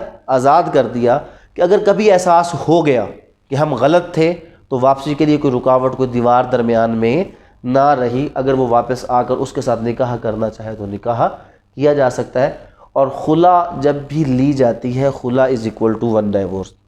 खुला के बाद कभी भी खाविंद और वाइफ अगर आपस में दोबारा रहना चाहे तो नए निकाह की बुनियाद पर रहेंगे, दरमियान में हलाला की कोई भी शर्त नहीं है, क्योंकि खुला किसके बराबर है? एक डाइवोर्स के बराबर है, जो तलाक़ रजई है, जिसमें रजू की गुंजाइश हमेशा रह जाती है। यहाँ पर जो अब ये एक तलाक़ का तरीक़ाकार जो यहाँ पे बयान किया जा रहा है वो क्या है? वो ये है कि save as provided in subsection 5, talaq unless revoked earlier expressly और otherwise shall not be effective until the expiration of 90 days from the date on which notice under subsection 1 is delivered to the chairman. जो आपने तलाक के लिए सबसे पहला क्या दिया था, तो इसको हम कहते हैं कि जनाब आपने क्या किया, तलाक का पहला नोटिस दिया। क्या दिया? नोटिस। इसके बाद 90 डेज तक तलाक वैलिड नहीं होती, और इन 90 डेज में अगर रुजू कर लिया जाए, क्योंकि तलाक कितनी है, नोटिस कितना है? एक। अगर रुजू कर लिया जाए तो फिर मामला यहीं पे क्लोज हो गया। लेकिन ये तलाक जो है ये 3 विकेट है। ये क्या है? 3 विकेट है। पहला नोटिस गया, एक तलाक हो, अब रुजू कर भी लिया तो वो चांस ख़त्म हो गया, ये वापस नहीं आएगा। जब फिर कभी दूसरी तलाक दे दी, चाहे वो एक ही क्यों ना दी, तो फिर क्या हो गया, ये चांस भी गया। और आखिरी बार जब एक भी देंगे तो फिर ये तलाक क्या हो जाएगी, तलाक़ बाइन हो जाएगी। Within 30 days of the receipt of notice under subsection 1, the chairman shall constitute an arbitration council for the purpose of bringing about a reconciliation between the parties, and the arbitration council shall take all steps necessary to bring about such reconciliation। कि जैसे ही आपने क्या किया, तलाक का पहला notice दिया, valid होने में कितना टाइम लगना है इसको? 90 दिन। अब इस 90 दिन को हम लिखते हैं यहाँ पे, तलाक का पहला नोटिस हुआ और इसने वैलिड होना कितने दिन बाद? 90 डेज़ के बाद ये होगा वैलिड। यहाँ पर इस नोटिस के बाद 30 डेज़ में क्या करना है उस कौंसिल के चेयरमैन ने, कि वो रिप्रेजेंटेटिव बुलाएगा और पूरी कोशिश करेगा कि हस्बैंड और वाइफ में रिकन्सिलिएशन यानी कि सुलह सफाई हो जाए। पूरी वो एफर्ट करेगा 30 दिन के अंदर अंदर दोनों पार्टीज़ को बुलाकर उनकी सुलह सफाई करवाने की। फर्दर क्या होगा, if the wife pregnant at the time of talaq is pronounce, talaq shall not be effective until the period mentioned in subsection 3 or the pregnancy whichever be later. और जब ये नोटिस गया तलाक का, या तो 90 दिन का टाइम है, बट अगर यहाँ पे पता चला कि वो प्रेग्नेंट है और अगर उसकी प्रेगनेंसी 90 दिन से पहले ख़त्म हो गई तो फिर 90 दिन, और अगर 90 दिन के बावजूद उसकी प्रेगनेंसी क्या है, अभी स्टिल कंटिन्यू है, तो इस सूरत में 2 महीने 3 महीने जितना भी टाइम उसका लगेगा, उस वक्त तक ये तलाक वैलिड नहीं होगी। इस तलाक को यहीं पे सस्पेंड कर दिया जाएगा, होल्ड कर दिया जाएगा उस बच्चे की पैदाइश तक। ये जो तरीक़ाकार बताया जा रहा है, ये कौन सा तरीक़ाकार है? ये शरई तरीक़ाकार असल में तो ये था। जो तलाक का हमने तरीक़ाकार अडप्ट किया वो गलत हुआ। और इनफैक्ट जब ये तलाक़ बाइन और एक वक्त के 3 तलाक, ये कुरान और सुन्नत से मैंने आपको बताया साबित नहीं है, ये इजमाए सहाबा है, इसमें कोई शक नहीं है। और इजमाए सहाबा अतीउल्लाह व अतीउर रसूल व उलिल अमर की सूरत में हम पर बाइंडिंग है। बट उस वक्त के हालात कुछ और थे, आज के हालात कुछ और हैं। तो जब आप 3rd स्टेप पे जाते हैं तो किसके मुताबिक चलना है आपने? हालात के मुताबिक। हालात के मुताबिक चले तो आजकल हर शख्स ब्लड प्रेशर, हाइपरटेंशन और इस किस्म की हज़ारों बीमारियां और इस किस्म की बहुत सी चीज़ें और परेशानियों का शिकार है। इस हालत में जब वो घर आता है तो बाज़ वक़्त कोई ऐसी बात होती है कि जो वो बर्दाश्त नहीं करता और गुस्से में तलाक हो गई। हमने मामले को वहाँ पे क्या कहते कि ये तो तलाक क्या होगी। मैं ख़ुद प्रैक्टिकली इस चीज़ को ऑब्ज़र्व कर चुका हूँ कि इस तलाक के बाद बहुत से लोग नंबर 1 हलाला जो कि हराम है उसकी तरफ जाते हैं, और उससे ज़्यादा लोग क्या करते हैं कि किसी को बताते भी नहीं है, छुपा कर रहना शुरू कर देते हैं। एज बीइंग मुस्लिम हमें पता है कि शैतान तो है और वर्गलाता भी है, और शैतान आके उसके दिल में ये वसवसा डालता है कि ये भी तो ज़ना है। और ये क्यों ज़ना है? तुम लोग तलाक नहीं दे चुके एक दूसरे को, तलाक के बाद रहना, मुबाशरत करना, ये तो ज़ना है। तो जब ज़ना ही करना तो इससे भी कर लो, उससे भी कर लो। तो बुराई और बेहयाई का रास्ता क्या हो गया? खुल गया। इसकी बजाय अगर सिर्फ इतना सा हम इस पे इजमा कर लें कि जनाब जो आजकल के हालात हैं जिसमें हर बंदा परेशानी का शिकार है, तो उसमें तलाक उस वक्त तक इफेक्टिव नहीं होगी जब तक इस तरीक़ाकार के मुताबिक नहीं होगी। या इसमें अब एक और स्टेप हो सकता है, लेकिन वो कभी भी रोज़े मैशर तक नहीं होगा। उसकी वजह क्या है कि जो अहले तशरीह के नज़दीक एक स्टेप है तलाक का, वो ऐसा है कि जिससे तलाक की रेशो कम हो सकती है। अगर उसको अडॉप्ट कर दें तो अहले सुन्नत की पगड़ियाँ नीचे नहीं गिर जाएंगी। हमें शरीयत से कोई गर्ज़ नहीं है, हमें अल्लाह और उसके रसूल के अहकामात से कोई भी गर्ज़ नहीं है, हमें अपनी ज़िद और अपनी अना से गर्ज़ है। वहाँ पे क्या है, वहाँ पे ये है कि जो तलाक है वो गवाहों की मौजूदगी में दी जाएगी। अहले तशरीह के नज़दीक निकाह के वक्त गवाह ज़रूरी नहीं है। किसके वक्त ज़रूरी है? तलाक के वक्त। निकाह के वक्त नहीं है। किसके वक्त ज़रूरी है जनाब? तलाक के वक्त। अब जब इस चीज़ को हम इम्प्लीमेंट कर लें और कहें कि तलाक उस वक्त होगी जब गवाह होंगे, तो एक बंदा गुस्से में घर आया, कोई ऐसी बात हुई कि वो तलाक देना चाहता है, बट उसमें क्या होना ज़रूरी है? जब वो गवाह को बुला कर लाएगा तो क्या गवाह उससे नहीं पूछेंगे ओ भाई मसला क्यों है? थोड़ा सा उसको समझाने की कोशिश करेंगे या नहीं करेंगे? करेंगे। तो वो जो इमीडिएट गुस्से वाली बात और वो जो इमीडिएट तलाक के बाद पछताने वाली बात, वो ऑटोमेटिकली क्या हो जाएगी? ख़त्म हो जाएगी। तलाक की रेशो कम हो जाएगी। एक और इसमें मज़ीद स्टेप, वो भी अहले तशरीह के नज़दीक है। अगर आप वहाँ पर, इस पर मैंने एक रिसर्च की थी, अहले तशरीह में जो डाइवोर्स की रेशो है वो कम है। उसकी रीज़न यही थी कि वहाँ पे ये सडन डाइवोर्सेस नहीं है। एक तो क्या चाहिए उसमें? 2 गवाह चाहिए। दूसरी बात ये चाहिए कि वो अरेबिक अल्फाज में होगी। जो पर्टिकुलर तलाक का एक फ्रेज़ है उस तरह देनी है। क्या आप में से किसी को आती है तलाक की फ्रेज़? नहीं आती ना, तो किसके पास जाना पड़ेगा? मौलवी साहब के पास। तो क्या वो समझाएगा या नहीं समझाएगा? हाँ, वो उसमें एक चीज़ आ जाएगी, मौलवी साहब समझाएगा, ज़रूर समझाएगा। वो देखेगा कि इस बीबी के घर तो कोई रोटी शोटी अमदी, कोई नहीं अमदी।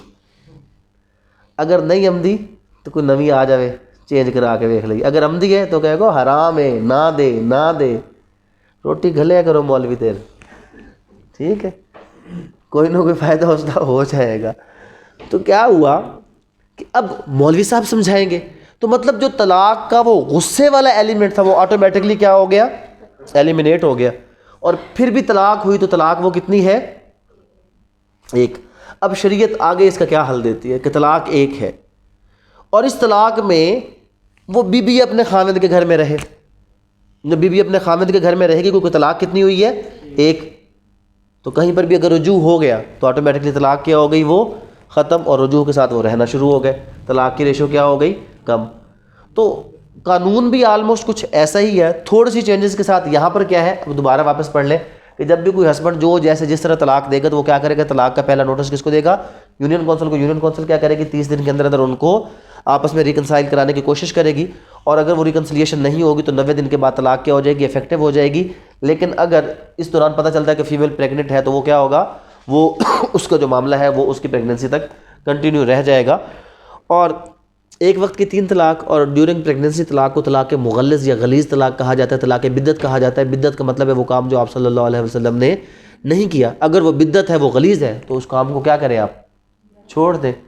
तलाक अहसन पे आ जाए और तलाक सुन्नत पे आ जाए, मामला ऑटोमेटिकली क्या हो जाएगा? आपका बेहतर हो जाएगा। उसके बाद within 30 days after receipt of the notice under subsection 1 the chairman shall constitute and arbitration council करेगा।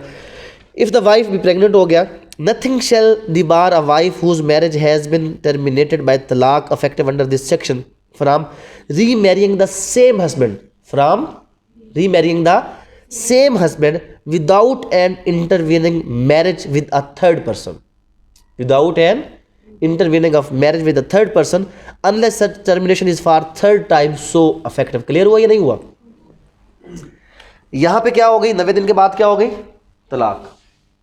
90 दिन के बाद तलाक होगी, और ये जो प्रोसीजर है ये तलाक एहसन का है। किस तलाक का है? तलाक एहसन। इसलिए तलाक एहसन है कि ये कौन सी तलाक है? सबसे बेहतरीन तरीकाकार है। और बेहतरीन तरीकाकार क्या है कि आपने तलाक का कितना नोटिस दिया उसको? पहला नोटिस। 90 दिन के बाद, ये प्रेगनेंसी के बाद तलाक क्या होगी? वैलिड, इफेक्टिव हो गई। अब वो औरत आज़ाद हो गई, चाहे तो किसी के साथ वो निकाह करे, क्योंकि वो क्या हो गई है? आज़ाद हो गई है। और अगर यहाँ पर वो पहले ही खाविंद से दोबारा अपना उस रिश्ता को कंटिन्यू करना चाहती है तो सिर्फ निकाह करेगी। अगर 90 दिन से पहले रुजू करेगी तो फिर निकाह की भी ज़रूरत नहीं है, लेकिन एक तलाक हो गई।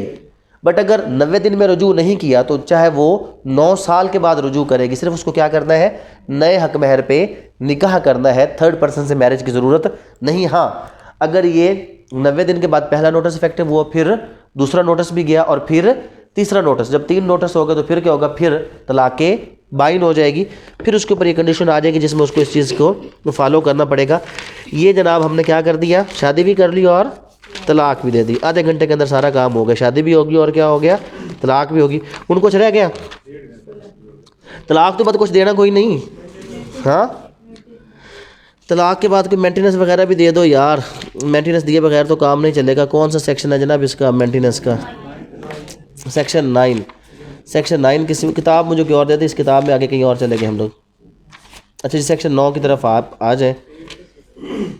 सेक्शन 8 पहले पढ़े कि resolution of marriage otherwise than by तलाक।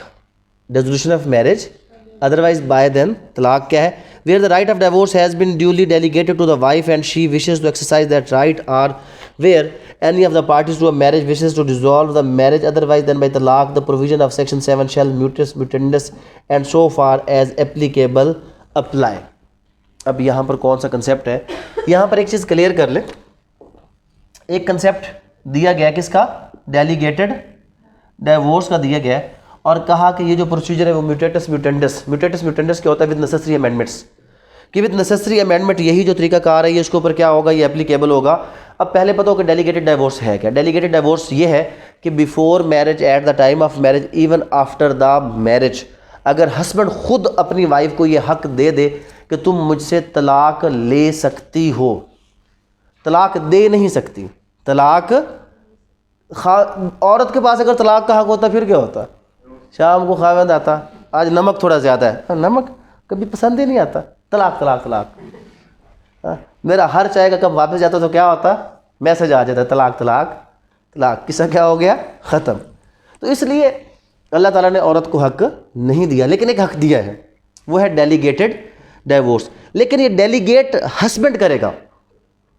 अब ये लॉ का स्टूडेंट आसानी से समझ सकता है, आम बंदा इसको नहीं समझेगा। और आप लोगों ने एक ड्यूअल पर्सनैलिटी का कंसेप्ट पढ़ा होगा, पढ़ा या नहीं पढ़ा। इनफैक्ट होता क्या है इसमें, होता इस तरह है कि जब डेलीगेटेड डाइवोर्स ऑपरेट होती है तो अब ये है हस्बैंड, ये क्या है हस्बैंड, और ये क्या है वाइफ। जब हस्बैंड डेलीगेट करता है तलाक का हक, कब कर सकता है ये मैंने आपको बता दिया, बिफोर मैरिज भी हो सकता है, थ्रू एग्रीमेंट हो सकता है, eight the time of marriage भी हो सकता है, और आफ्टर मैरिज किसी भी एग्रीमेंट के जरिए से वो ये हक दे सकता है। और निकाह के अंदर जब आप सेकंड पेज पढ़ें तो पहली और दूसरी शर्त यही होती है कि क्या आपने वो अपनी बीवी को क्या किया, तलाक का हक दिया। अगर दिया है तो किन शरात के ऊपर, जितनी पढ़ी लिखी हैं सारी की सारी क्या करती हैं, अगर खामिद दूसरी शादी करेगा तो मेरे पास तलाक का हक आ जाएगा, वो कंडीशन अपने निकाहनामे में क्या कर लेती हैं, लिखवा लेती हैं। तो अब तलाक का हक किसको मिल गया, बीवी को। इसमें वो ये नहीं कहती कि मैं अपने खामिद को तलाक देती हूँ, ऐसा वो ये हक है ही। तो फिर ये क्या हक क्या है।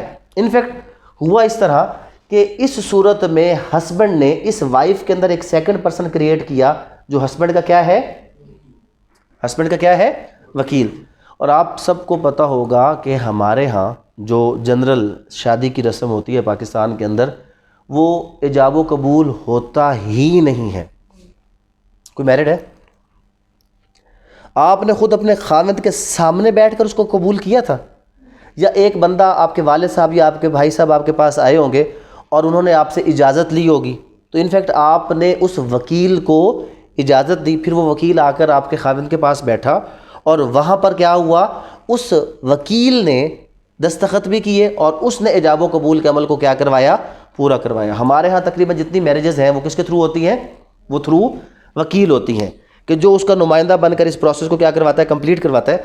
तो डेलीगेटेड डाइवोर्स की सूरत में एक ड्यूअल पर्सनैलिटी कंसेप्ट क्रिएट होता है कि जिसमें हस्बैंड इस वाइफ के अंदर एक क्या बना देता है, अपना वकील, और इस वकील को हक देता है किस चीज़ का, डाइवोर्स का।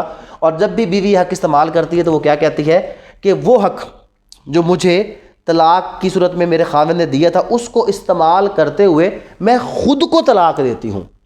ये नहीं कहती कि मैं किसको तलाक दे रही हूँ, अपने खाविंद को।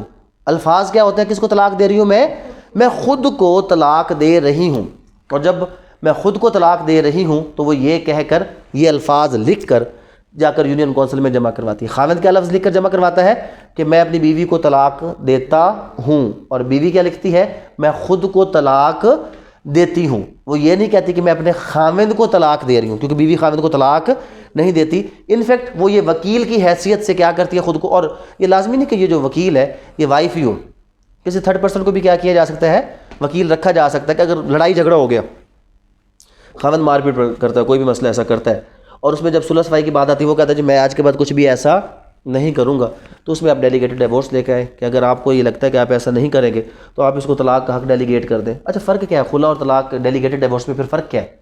जब भी औरत खुला मांगेगी उसको अपना सारा का सारा हक छोड़ना पड़ेगा, और जब भी डेलीगेटेड डिवोर्स होगी तो उसको पूरे का पूरा हक महर मिलेगा, क्योंकि ये तलाक है, ये खुला नहीं है, ये तलाक है, ये खुला। इनफैक्ट जब वो तलाक का हक डेलीगेट करता है तो वो उसको ज़रूर ये कहता है कि भाई जब तुम इस हक को एक्सरसाइज करके अपने आप को तलाक दोगी तो जो हक महर वगैरह है वो मैं ये तुम्हें डेलीगेट करोगे, तुम्हें वो सब का सब क्या होगा, मिलेगा। ये खुला और उसमें फ़र्क है। और क्योंकि ये निकाह के बाद भी हो सकता है तो अभी जाकर अपना निकाहनामा चेक कर लें, अगर उस पर डेलीगेटेड डिवोर्स नहीं है तो उसको कहें कि ना अब मैंने उस वक्त तक, इधर हॉस्टल में एक बेड इसका लगवा दें, उस वक्त तक मैंने घर नहीं आना जब तक क्या है मुझे तुम ये डेलीगेटेड डिवोर्स, नहीं तो तुम मुझसे मोहब्बत ही कोई नहीं करते हो, मुझ पर तुम एतमाद करते ही कोई नहीं। अगर एतमाद करते हो तो क्या करो, सबसे पहले क्या लिख कर दो, सचमुच करना नहीं, ठीक। और शुरू में मैंने प्रैक्टिस शुरू की ना तो मेरे पास जो पहले 17-18 केस आए वो तलाक के थे, और मैंने कहा कि ऑफिस के बाहर लिख के लगा दो मेरी है कोई नहीं तो मैं किसी दिन रहन नहीं देनी। तो मेरी बहन एहतियात के साथ, ये नो वकील तो नहीं है वो, चलो फिर सही है। अच्छा जी आगे चलते हैं। यहाँ पे इसका क्या क्लियर हुआ प्रोसेस, ये समझ आ गई कि डेलीगेटेड डिवोर्स, वो कहते हैं कि अगर डेलीगेटेड डिवोर्स भी है तो फिर भी तरीकाकार यही होगा। तरीकाकार क्या होगा कि पहला नोटिस जाएगा, उसके बाद जो हमने वैलिडिटी का तरीकाकार, अब वो कंफ्यूज करने के लिए क्या कहेगा, वो आपसे पूछेगा what is the procedure of delegated divorce under Muslim family law Ordinance. तो आपने पहले तो ये क्लियर करना what is meant by delegated divorce. फिर सेक्शन 8 है, और सेक्शन 8 में कहा गया कि प्रोसीजर कौन सा अडॉप्ट होगा, सेक्शन 7 का। और सेक्शन 7 का प्रोसीजर क्या है, जो अभी हमने ये प्रोसीजर पढ़ा, ये प्रोसीजर इसमें अडॉप्ट किया जाएगा। तलाक के बाद लाजमी तौर पर हमें क्या देनी पड़ेगी जनाब, उसको मेंटेनेंस देनी पड़ेगी। तो मेंटेनेंस है सेक्शन 9 के अंदर। कौन कौन सी चीज़ें ऐसी हैं जो सेक्शन 9 यानी कि मेंटेनेंस में आती हैं कि तलाक के बाद या तलाक से पहले भी मेंटेनेंस होती है, हो सकती है, नहीं होती है। ये खाविंद की ड्यूटी है कि वो अपनी वाइफ को मेंटेन करे, इवन कि अगर उसकी वाइफ कमाती भी है तो खाविंद उसको क्या करने का पाबंद है, मेंटेन करने का पाबंद है। इस बात पर खाविंद को ये नहीं कह सकता क्योंकि ये खुद जो है वो अर्निंग हैंड है, तो लिहाजा मैं इसको मेंटेन करने का पाबंद नहीं हूँ। लॉ में ये चीज़ क्लियर है कि चाहे वो कमाती भी है तो इसको मेंटेन करने का पाबंद है। अच्छा, इसमें मेंटेन करने की अगर बात करें मिर्जाना, जिसको कंप्लीट करते हैं जनाब, मेंटेनेंस की अगर हम बात करते हैं, if any husband fails to maintain his wife adequately, or where there are more wives than one fail to maintain them adequately, the wife or all of the wives may, in addition to seeking any other legal remedy available, apply to the chairman, who shall constitute an arbitration council to determine the matter, and the arbitration council may issue a certificate specifying the amount which shall be paid as maintenance by the husband। तो क्या हुआ, यहाँ पे जो maintenance के लिए बात की गई उसमें ना तो मेंटेनेंस को डिफाइन किया गया, ना ही कुछ कहा गया, बल्कि सिर्फ ये कहा गया कि जब भी कोई हस्बैंड अपनी वाइफ को, एक तो अगर ज़्यादा है तो फिर उसके लिए 2 लफ्ज़ है इक्वली, और अगर एक है तो फिर उसके लिए लफ्ज़ क्या है, एडिक्वेटली। अगर वो अपनी वाइफ, अगर एक वाइफ है तो उसको एडिक्वेटली की बात कर दी, और अगर उसकी ज़्यादा वाइफ्स हैं तो फिर एडिक्वेटली एंड इक्वली। अगर वो उसको मेंटेन नहीं कर रहा तो ये या ये यूनियन काउंसिल में अप्लाई करेगी अपने खामिद के ख़िलाफ़ कि ये बंदा मुझे मेंटेन नहीं कर रहा, मुझे जो है जो मेरी ज़रूरत की चीज़ें हैं वो प्रोवाइड नहीं कर रहा। हस्बैंड और वाइफ में in prescribed manner within the prescribed period and on payment of prescribed fee prefer an application for revision of the certificate to the collector. और अगर यहाँ पे खाविद को एतराज़ है कि ये अमाउंट ज़्यादा है, या अगर वाइफ को एतराज़ है कि अमाउंट कम है, तो कोई भी ऐसा फैसला जो यूनियन काउंसिल सुनाएगी इसके अगेंस्ट जो रिविज़न होगी वो किसके पास होगी, वो कलेक्टर के पास। अब यहाँ पर ये चीज़ ज़रूर पूछ जाएगी कि ये जो सारे मैटर्स हम पढ़ रहे हैं फैमिली लॉ ऑर्डिनेंस के तहत, इसमें जो इख्तियार है, जो रेमेडी है आपके पास, वो कौन सी है, वो रिवीजन किसके पास है, वो भी कलेक्टर के पास, और उसका फैसला क्या होगा, उसका फैसला फाइनल होगा। Any amount payable under subsection 1 और 2 if not paid in due time shall be recoverable as arrears of land revenue. तो अगर ये अमाउंट पे नहीं किया जाएगा तो उसको एरियर ऑफ लैंड रेवेन्यू के तौर पे कलेक्ट किया जा सकता है। यहाँ पर ये कंसेप्ट बिल्कुल नहीं आया कि ये मेंटेनेंस क्या है। मेंटेनेंस में वैसे क्या है, पीपल्स पार्टी का नारा, रोटी कपड़ा और मकान। एक्चुअली 3 चीज़ें हैं, लेकिन उसमें फिर अदर नेसेसिटीज़ का भी जिक्र किया, और जब अदर नेसेसिटीज़ का जिक्र किया तो मेरे ख्याल में आजकल के लिए वाइफ के लिए सबसे अदर नेसेसिटी इंपॉर्टेंट कौन सी है? इनफैक्ट ये वाइफ के लिए इतनी इंपॉर्टेंट नहीं है, हस्बैंड के लिए ज़्यादा इंपॉर्टेंट है। एक तस्वीर आज मुझे किसी ने शेयर की थी, मैं ग्रुप में शेयर कर दूंगा, आप देख लीजिएगा, ठीक है। उससे आपको अंदाज़ा हो जाएगा कि किसके लिए ज़रूरी है और किसके लिए ज़रूरी नहीं है। चलिए जी, बाकी सारा कुछ हो गया। डावर दे दें। Where no details about the mode of the payment of the dower are specified in the nikahnama or the marriage contract the entire amount of the dower shall be presumed to be payable on demand. एक छोटा सा concept है, मैं आपको भी clear कर देता हूँ कि इसमें क्या क्या चीज़ें हैं जनाब। अच्छा जनाब, डावर का कंसेप्ट समझ लें। डावर का कंसेप्ट क्या है? डावर बेसिकली है क्या? हक महर है। कुरान पाक में बेसिकली ये sign of respect of the female है कि जब एक फ़ीमेल अपना घर छोड़कर खामिंद के पास आती है, अपने वालिदैन और सब कुछ, तो उसकी रिस्पेक्ट के साइन के तौर पर उसको क्या दिया जाएगा? हक महर दिया जाएगा। और लानत है ऐसे वकला हजरात पर कि जो एक ड्यू कोर्स के अंदर जब कोई डाइवोर्स हो जाती है या किसी फ़ीमेल के एक हक जो डावर का उसके ऊपर डिवॉल्व करता है, उसको मिलना चाहिए, वहाँ पर भी केस करके वो क्या कर रहे हो, तो वो दर हकीकत अल्लाह के अहकामात की खिलाफ वर्जी करते वक्त सिर्फ अपने केस और अपनी जेब का ख्याल रखते हुए हर सही और गलत काम कर रहे होते हैं कि जिसके औरत का जो ड्यू राइट ऑफ मेंटेनेंस है उसको क्या किया जाए, उसको किसी ना किसी तरीके से ख़त्म किया जाए, कम किया जाए, या उसको अवॉइड किया जाए। उसके लिए सच झूठ सब कुछ बोल दिया जाता है, कोई भी बंदा इस पर एतराज़ नहीं करता। तो आप लोग जब प्रैक्टिस में जाए तो एटलीस्ट जो शरई मामलात हैं वहाँ पर आप अल्लाह की हद से थोड़ा सा एक स्टेप पीछे हट जाए। रोज़ी देने वाली ज़ात अल्लाह की है, तो ऐसे किसी भी मुकदमे के अंदर के जहाँ पर शरीयत और आप में कन्फ्लिक्ट है वहाँ पर आप ऐसी कोई भी बात ना करें। तो डावर का वैसे जो कंसेप्ट है, डावर की जो मेन किस्में हैं वो 2 हैं। एक है प्रॉम्प्ट डावर, जो यहाँ पर डिस्कस हुआ, हम सिर्फ उसके हद तक डिस्कस करेंगे, और एक जो डावर है वो है डेफर्ड डावर है। अब ये डेफर्ड डावर या प्रॉम्प्ट डावर, इसके लिए 2-3 लफ्ज़ यूज़ होते हैं। इसको उर्दू में कहा जाता है मुअज्जल, और इसको क्या कहा जाता है? एक लफ्ज़ तो यूज़ किया जाता है गैर मुअज्जल, और दूसरा लफ्ज़ इसके लिए यूज़ किया जाता है मवज्जल। कौन सा? मवज्जल या गैर मुअज्जल। ये मुअज्जल का लफ्ज़ अगर आप इस लफ्ज़ से वाकिफ़ हैं, इस लफ्ज़ से सब लोग वाकिफ़ हैं। उजलत क्या होता है? जल्दी। तो ये मुअज्जल, उजलत या जल्दी वाला या प्रॉम्प्ट डावर, ये कब है? ये in fact on demand of wife है। वाइफ जब चाहे इस डावर को डिमांड कर सकती है। अब जाकर निकाह नामे में देखना कि मुअज्जल है या गैर मुअज्जल है। क्या था? हाँ, को 5-7 हज़ार रुपये मिले थे निकाह के वक्त, फ़ौरन निकाह के वक्त वो मुअज्जल था, बस वही मिल गया। बाकी सारा क्या होगा? बाकी गैर मुअज्जल होगा। गैर मुअज्जल जो होता है वो औरत क्लेम नहीं कर सकती। जब उसके खाविंद की डेथ हो जाए या डाइवोर्स हो जाए तो तब क्लेम किया जा सकता है। अगर खाविंद अपनी ज़िंदगी में देना चाहे तो खाविंद दे सकता है, वाइफ उसको ऑन डिमांड क्लेम नहीं कर सकती। इसलिए इसको क्या कहते हैं? डेफर्ड है, गैर मुअज्जल है, जिसमें उजलत नहीं है, जो ताख़ीर वाला है। और ये कौन सा है? प्रॉम्प्ट है, मुअज्जल है, और ये कौन सा है? उजलत वाला है। अब बाज़ औक़ात ये होता है कि निकाह नामे के ऊपर ये लिख दिया जाता है कि जनाब हक महर इतना है, हक महर कोई भी अमाउंट लिख दिया गया, लेकिन उसके साथ हरगिज़ मेंशन नहीं किया जाता कि ये हक महर मुअज्जल है या गैर मुअज्जल। तो जब डिस्प्यूट अराइज हुआ तो क्वेश्चन आया कि जनाब ये मुअज्जल है कि गैर मुअज्जल है। इस लॉ ने कहा कि अगर तो मेंशन कर दिया तो फिर तो वो या प्रॉम्प्ट होगा या क्या होगा? डेफर्ड होगा। और अगर उस निकाह नामे पे मेंशन नहीं किया गया तो फिर वो हर हाल में क्या होगा? प्रॉम्प्ट होगा। फिर वाइफ उसको किसी भी वक्त क्लेम करना चाहे तो वो क्लेम कर सकती है। अगर मेंशन नहीं किया जाएगा तो वो प्रॉम्प्ट होगा। यहाँ पर भी हम लोग हर वो काम तो कर सकते हैं जो शरीयत में है या नहीं है, बट बाकी फ़िरक़ों में नहीं होना चाहिए, क्योंकि हमारा जो ज़िद और ना है वो अपनी जगह पे कायम रहे। लेकिन कोई ऐसी चीज़ कि जिससे हमें शरई मसाइल का हल मिले, हम उस तरफ नहीं जाते। एक छोटा सा कानून अगर हमारे मुल्क में पास कर दिया जाए तो यहाँ पर इसकी वजह से होने वाले बहुत से मसाइल क्या हो जाएंगे? हल हो जाएंगे। किसी ने प्रैक्टिस की हो, अदालतों में कोई रेगुलर गया हो, या किसी ने फैमिली केसेस में थोड़ी सी किसी को नो हाउ हुई हो, या उसने डील किया हो, जब भी हमारे पास तलाक का कोई भी ऐसा मामला आता है, पहला खुला का केस या इस किस्म की कोई भी बात आती है, एज बीइंग लायर पहला यही होता है कि जनाब कितना था आपका हक महर, कितना था, दे दिया या अभी नहीं दिया। अगर थोड़ा है तो दफ़ा करो, फिर 2 तलाक क्या बनता है जनाब, इसमें कौन सा मसला है, बस जो हो गया जो हो गया। तो थोड़े अमाउंट पे जो हो गया सो हो गया।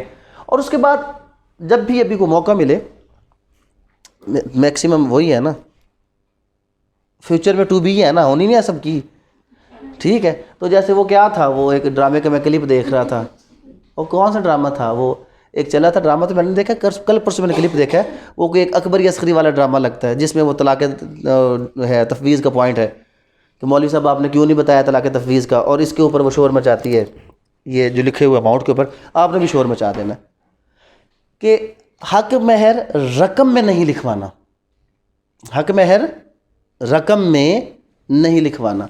हक महर हमेशा किस में लिखवाएं आप, सोने में या चांदी में, बेशक ना दे, लेकिन ये हो कि 5 तोले सोने का सेट वो देगा या उसकी कीमत अदा करेगा। अब फ़र्क इससे क्या होगा, अब 1990 में 10,000 थोड़ी रकम थी, बहुत बड़ी रकम थी, बहुत बड़ी रकम थी 1990 में। 10,000 एक बहुत बड़ा अमाउंट था। किसी का हक महर 1990 में लिखा 10,000 रुपया, आज तलाक हो गई तो कितने पैसे देगा वो, आज का 10,000 और 10,000 में वो एक ही बात है। और तब तो 10,000 बहुत बड़ा अमाउंट था, और तब सोने का रेट था 1,000 रुपये तोला। 1990 में कितना था, 1,000 रुपये तोला। और अगर तब उसने अकल करके ये लिखा होता कि 10 तोले के, अब 10,000 ही देना है ना, तो 10 तोले में कितना बन गया, 10,000 में 10 तोले, तो वो उस पर यह लिख देगा कि जनाब इसका हक महर है 10 तोले के बराबर कीमत। तो आज अगर वो तलाक देता तो 10 तोले कितने के होते, 20 लाख रुपए के, तो आज उसको कितना अमाउंट मिल जाता।